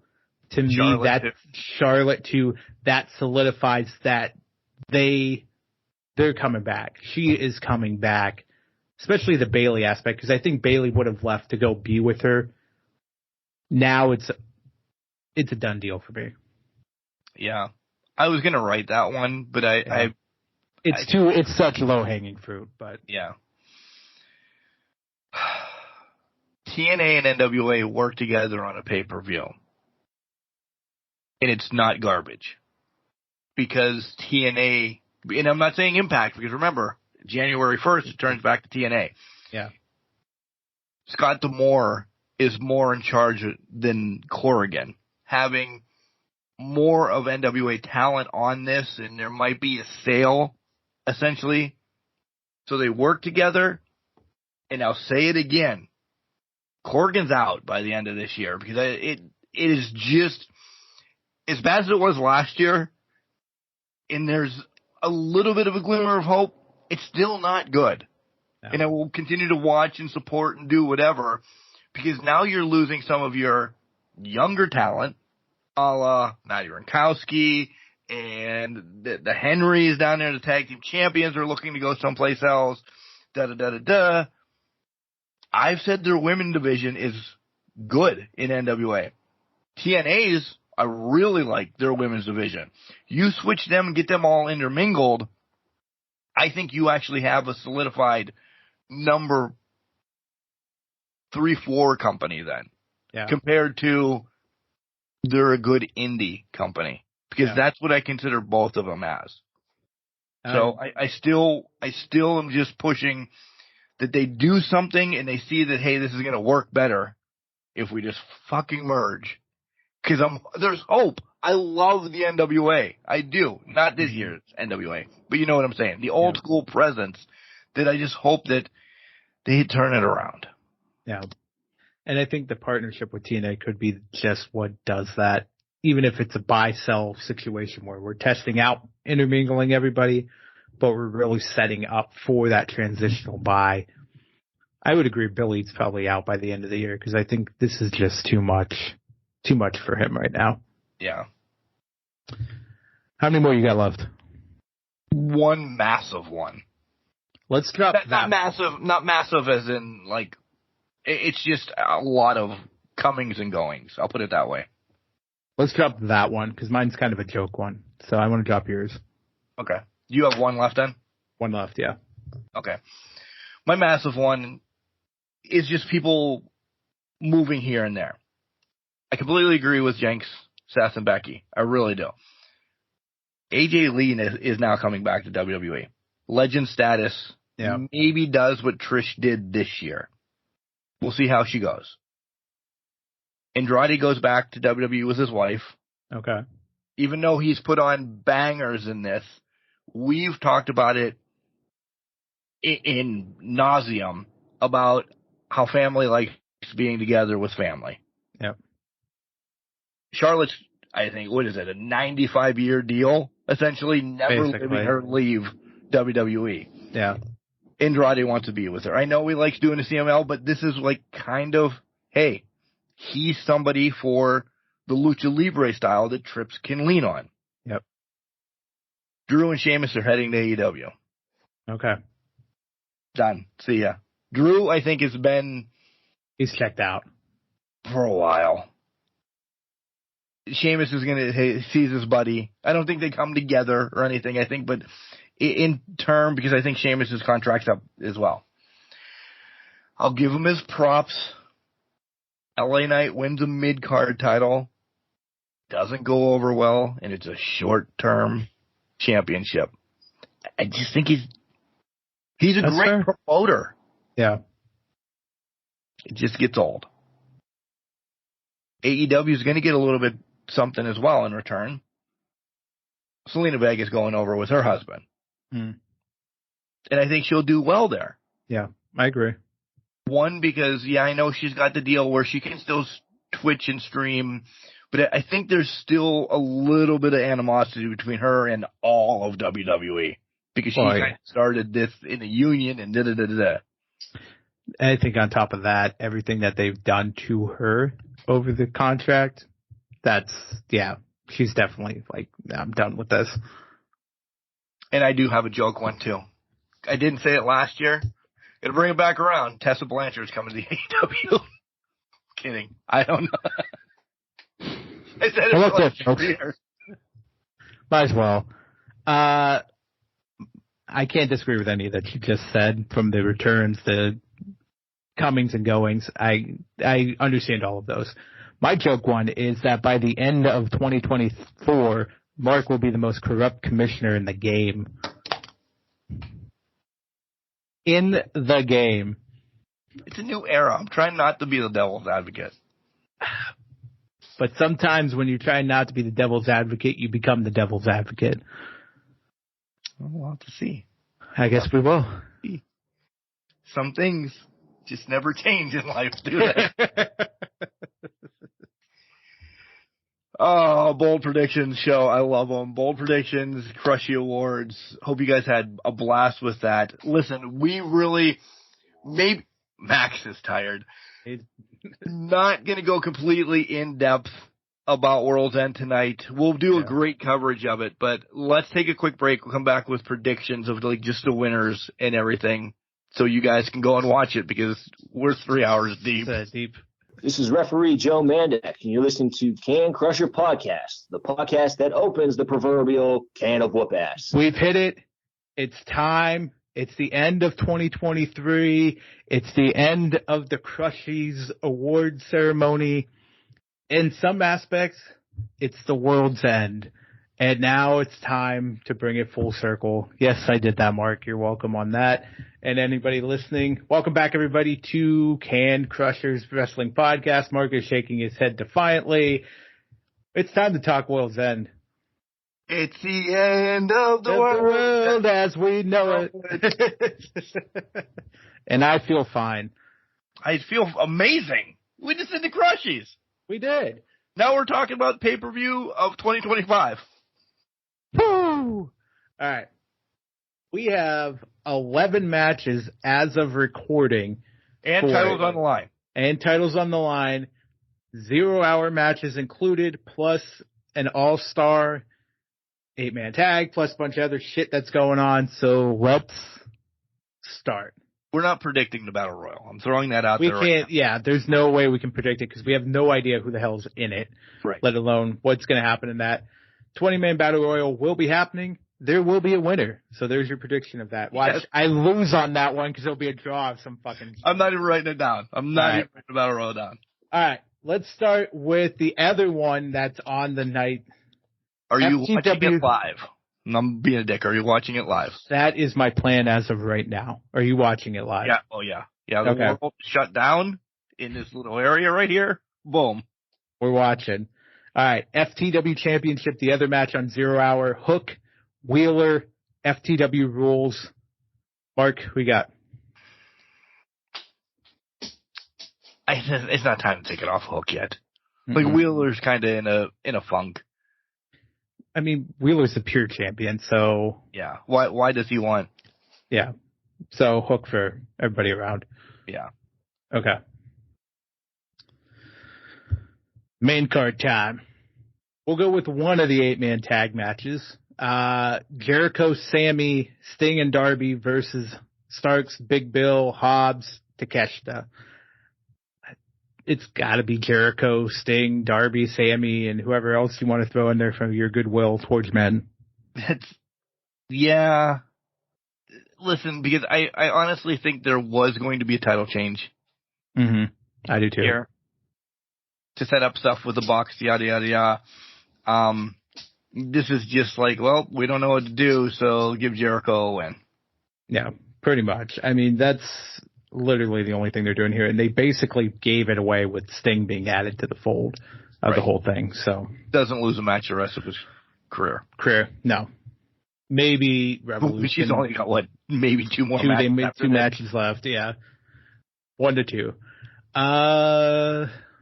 Let's do the other 8-man tag, the All-Star 8-man tag. BCC members Claudio and Bryan Danielson, Mark Briscoe, Daniel Garcia versus Brody King, Jay White, Jay Lethal, and Roosh. I think it's Team BCC. I think it has to be Team BCC, right?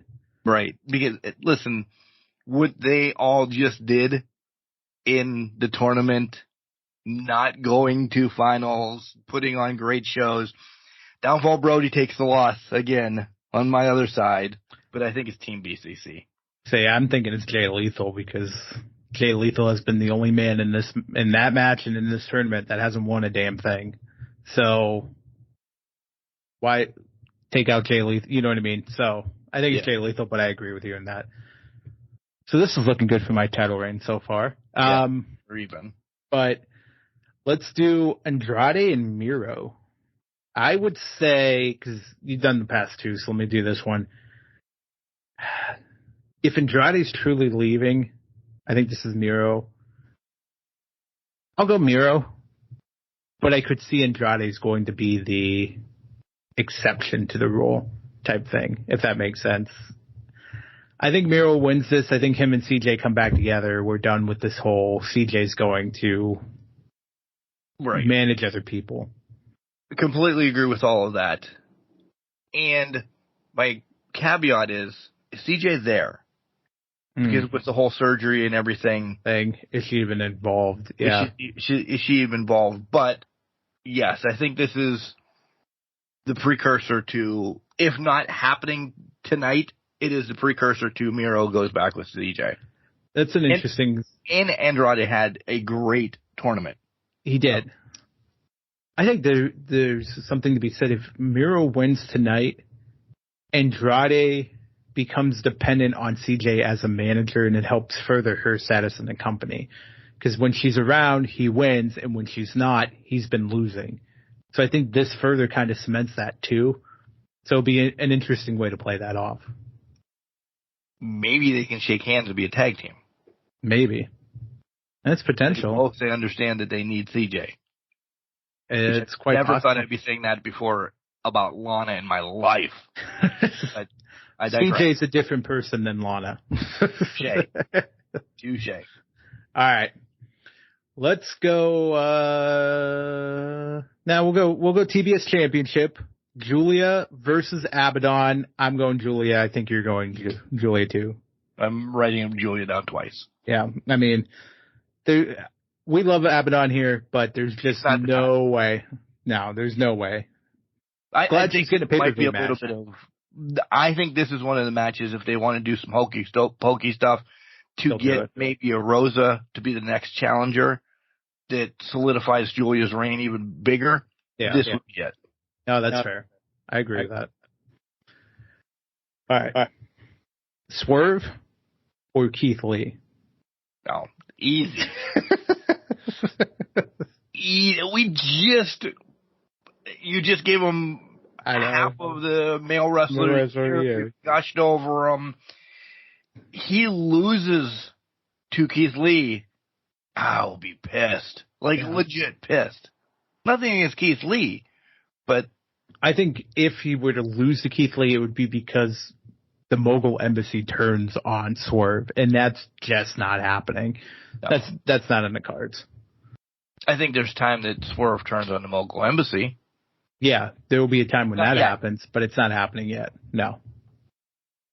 All right. Continental Classic Final, Mox, Kingston. I've gone back and forth on this. I don't know if they finish the story or fuck with Eddie Kingston a little bit and give it to Mox, because Mox has a big triple threat at Wrestle Kingdom next week that these titles would be perfect to be showcased in. I'm going to go to Eddie. They complete Eddie's story and give him a new crown. And then I think shortly thereafter he loses the New Japan Strong title at some capacity. But I think Eddie's Triple Crown winner. Next weekend. Yeah, next weekend. Yeah. So I think it's Eddie. I completely agree. Eddie is the inaugural Continental Classic champion. I don't think anything is long-term here, though, for Eddie. This is just his flowers. This is his crown, whatever you want to say. But it's minuscule. Yeah. It really is. I know Mox is in that triple threat. Not predicting any of that over there. Right. This could be a rematch in 2 weeks. It could definitely be a rematch in 2 weeks. I completely agree. That shits on your whole Mox getting the title thing. But maybe he gets the Continental title. He could get the Continental title. Right. So this is now. Oh, man, if he fucking gets the ROH World title, I'm gonna be pissed. I forgot the world title existed for a hot second in ROH. Yeah. But he can defend them separately. Well, he can, but I mean, that shoots everything in the foot after. But next week when he loses the New Japan Strong, this triple threat isn't a triple threat anymore. Well, yeah. Triple Crown. Yeah. Oh, I know. It's not going to be linked to it. I don't think it's linked at all. I think these titles are to be broken off. They just happen to make it a bigger deal than what it is, essentially. But all right, before I cry over that loss, bold prediction done. Bold, yes, just take it behind the barn at that point. All right, TNT title, no DQ, Christian Cage, Adam Copeland. See, when they added the no DQ clause, if this was a normal match, I knew there's going to be shenanigans afoot. Yeah. But I would have said Copeland was going to win. Continuing, now it's a no DQ. Me and you can show up and do whatever, yada, yada, yada. This may be the one that separates us. I don't think Christian loses it. I don't think putting this TNT championship on Edge Copeland does anything for the title and or Edge Copeland. Christian making this title, I think is just too much. Like, he was almost one of my promos of the year. Yeah. for any time he speaks. Yeah. And Bailey agrees. For any time that he speaks. But how do you not give Edge the win? That's where I'm at. Is like, it's only a second pay-per-view back. You've already had him lose once. Right. Drop it once. Shenanigans. I think he prepares for shenanigans this time. It maybe has backup of some sort, some way. Gangrel. Maybe Gangrel. Who knows? Maybe Beth. Beth could be lingering. I'll go Copeland. I think the original plan here was Sting and Darby to be the surprise to kind of counteract Wayne and Lucha. But they had to put him in an 8-man match. We had to put him in an 8-man match because we had nothing better to do. Yeah. Which I think they could have ran Jericho Takeshita or Jericho Starks or Jericho Big Bill or something and made it work. But yeah, we're dead even. When are we going to separate? We just separated. You said Cage. No. Didn't you say Copeland? I would. Yeah. Okay. I said I misunderstood that. Because I just don't know, but Copeland's taking a loss. Yeah. Just. I'm going to be honest. I don't know if we will separate. I don't think we're going to. Yeah. So let's do the women's. It's Toni Storm.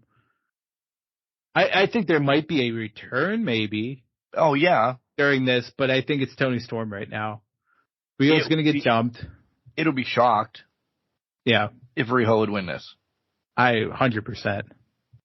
This is Toni Storm's running with this until either Mariah May's ready or they want to give it to, let's say, Jamie Hayter. Let's say she's the one that comes back.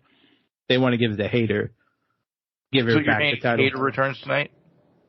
I think it's Hayter. It could be Britt, but I'm going to lean Hayter. We haven't heard much from her. Britt's going to return at some point, but I don't think it's going to be. If she returns tonight, then that's Adam Cole's returning tonight. I think that just solidifies what's happening in the main event. Well, yes. If Britt returns, it's not going to be in a women's match. I'll put it that way. Yeah. It'll be later on. It will not be around this. Yeah. I give you Hayter returning tonight for this going forward. Hayter getting a rematch that she never had, yada, yada, yada. Britt's not around the title yet. Britt has been off TV for, I'm saying 6 months, but it's not been, for 6 months. There's no possible way and no injury involved. Yeah. You return from an injury, people feel bad for you. Britt's just taking a break. Yeah, big. Yeah. She needs to go through some people to be back to Toni Storm level. Agreed. All right. That leaves the main event. So I think what we're doing in the main event is maybe just predicting a devil at this point because unless I'm wrong, I'm picking Joe to win it. Are you? Because of something you read prior to? Neither one of us made a bold prediction if MJF staying with AEW. We didn't. What I've seen before, and I haven't read the full thing, is very much reading like he's not leaving. Right. So to me, though, everything with the devil, everything that happened Wednesday night, the deal has been struck. Joe should be taking the title so that MJF can deal with whatever demons come out of the devil revelation tonight. Because Joe would not have needed to drop the ROH championship or just lay it down for no reason. Exactly. Nothing against Kyle Fletcher. We love him. Yada, yada, yada. Everybody has been in it and passing the torch essentially to the young stars. But Joe could have continued that. Yeah. Ran through all of them, had great storylines. He had to do that for a purpose. Mm-hmm. And it's not just to lose the ROH championships that he really never had with him. By the way, we haven't spoken of that. Yada, yada, yada.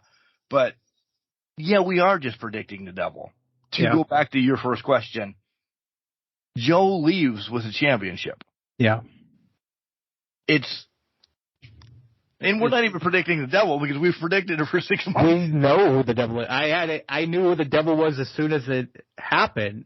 It's Adam Cole. This is Adam Cole. If it's not Adam Cole, this is what we were alluding to earlier. If it's not Adam Cole, it's a complete and utter disappointment at this point. Yeah. Because it's going to be revealed the Kingdom's actually the tag team champions. Cole never wanted to be tag team with him. He just did it because we had to get through it and had to push through. It was his master. The first hug was a dagger. He put the dagger in his back. The writing's on the wall. It's not going to be Nick Namath. It's not going to be Nick Namath. It's not going to be Mustafa Ali. It's not going to be Shelton Benjamin. This is Adam fucking Cole. Yeah. Because they can run without the title. MJF has had it for over a year now. Mm-hmm. It's okay. He's up there now. He can not sniff it for 6 months again. Does he get a rematch? Maybe at Revolution? No. That's way too soon because he's got demons to be taken care of. Yep. Does Joe lose it at Revolution? That's a strong possibility. We'll talk about that when we get there.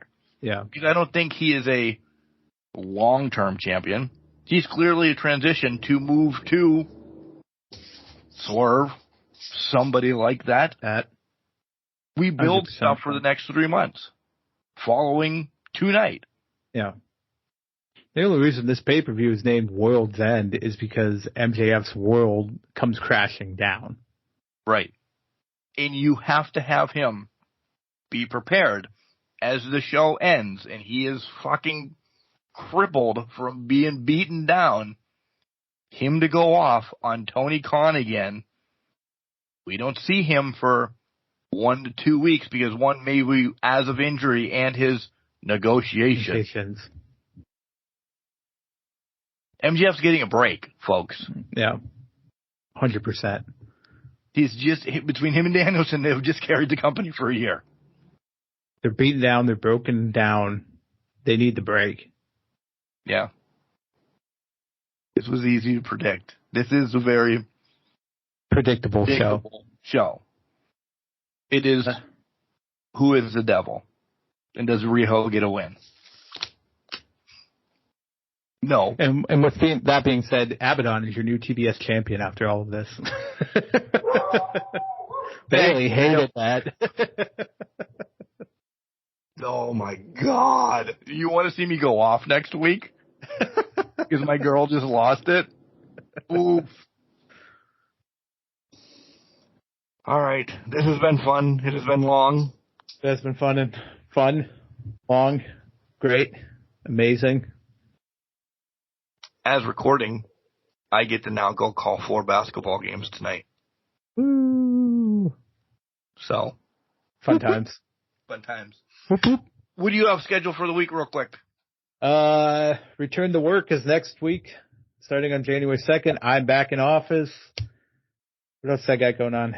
Fun weekend ahead. Talked about that stuff earlier, what I got going on coming up here. So it's a busy week. It's going to be a long, busy week. So I'm just looking forward to some wrestling before it all starts going again. What about you? Like I said, basketball, day off tomorrow to kind of red up the house, be nice and be loving husband or whatever, maid, whatever you want to call me. And wrestling. Yeah, and then back to work. Fun times. With 7 days vacation left. Yeah, right. In 2 days to use them. Good luck. Guys, we mean this. Each and every year we say this. Thank you so much for everything that you guys do for Can Crushers. It's awesome to be able to have the platform to give you the Crushie Awards that you don't call in on, but you let us talk and jibber jab about them.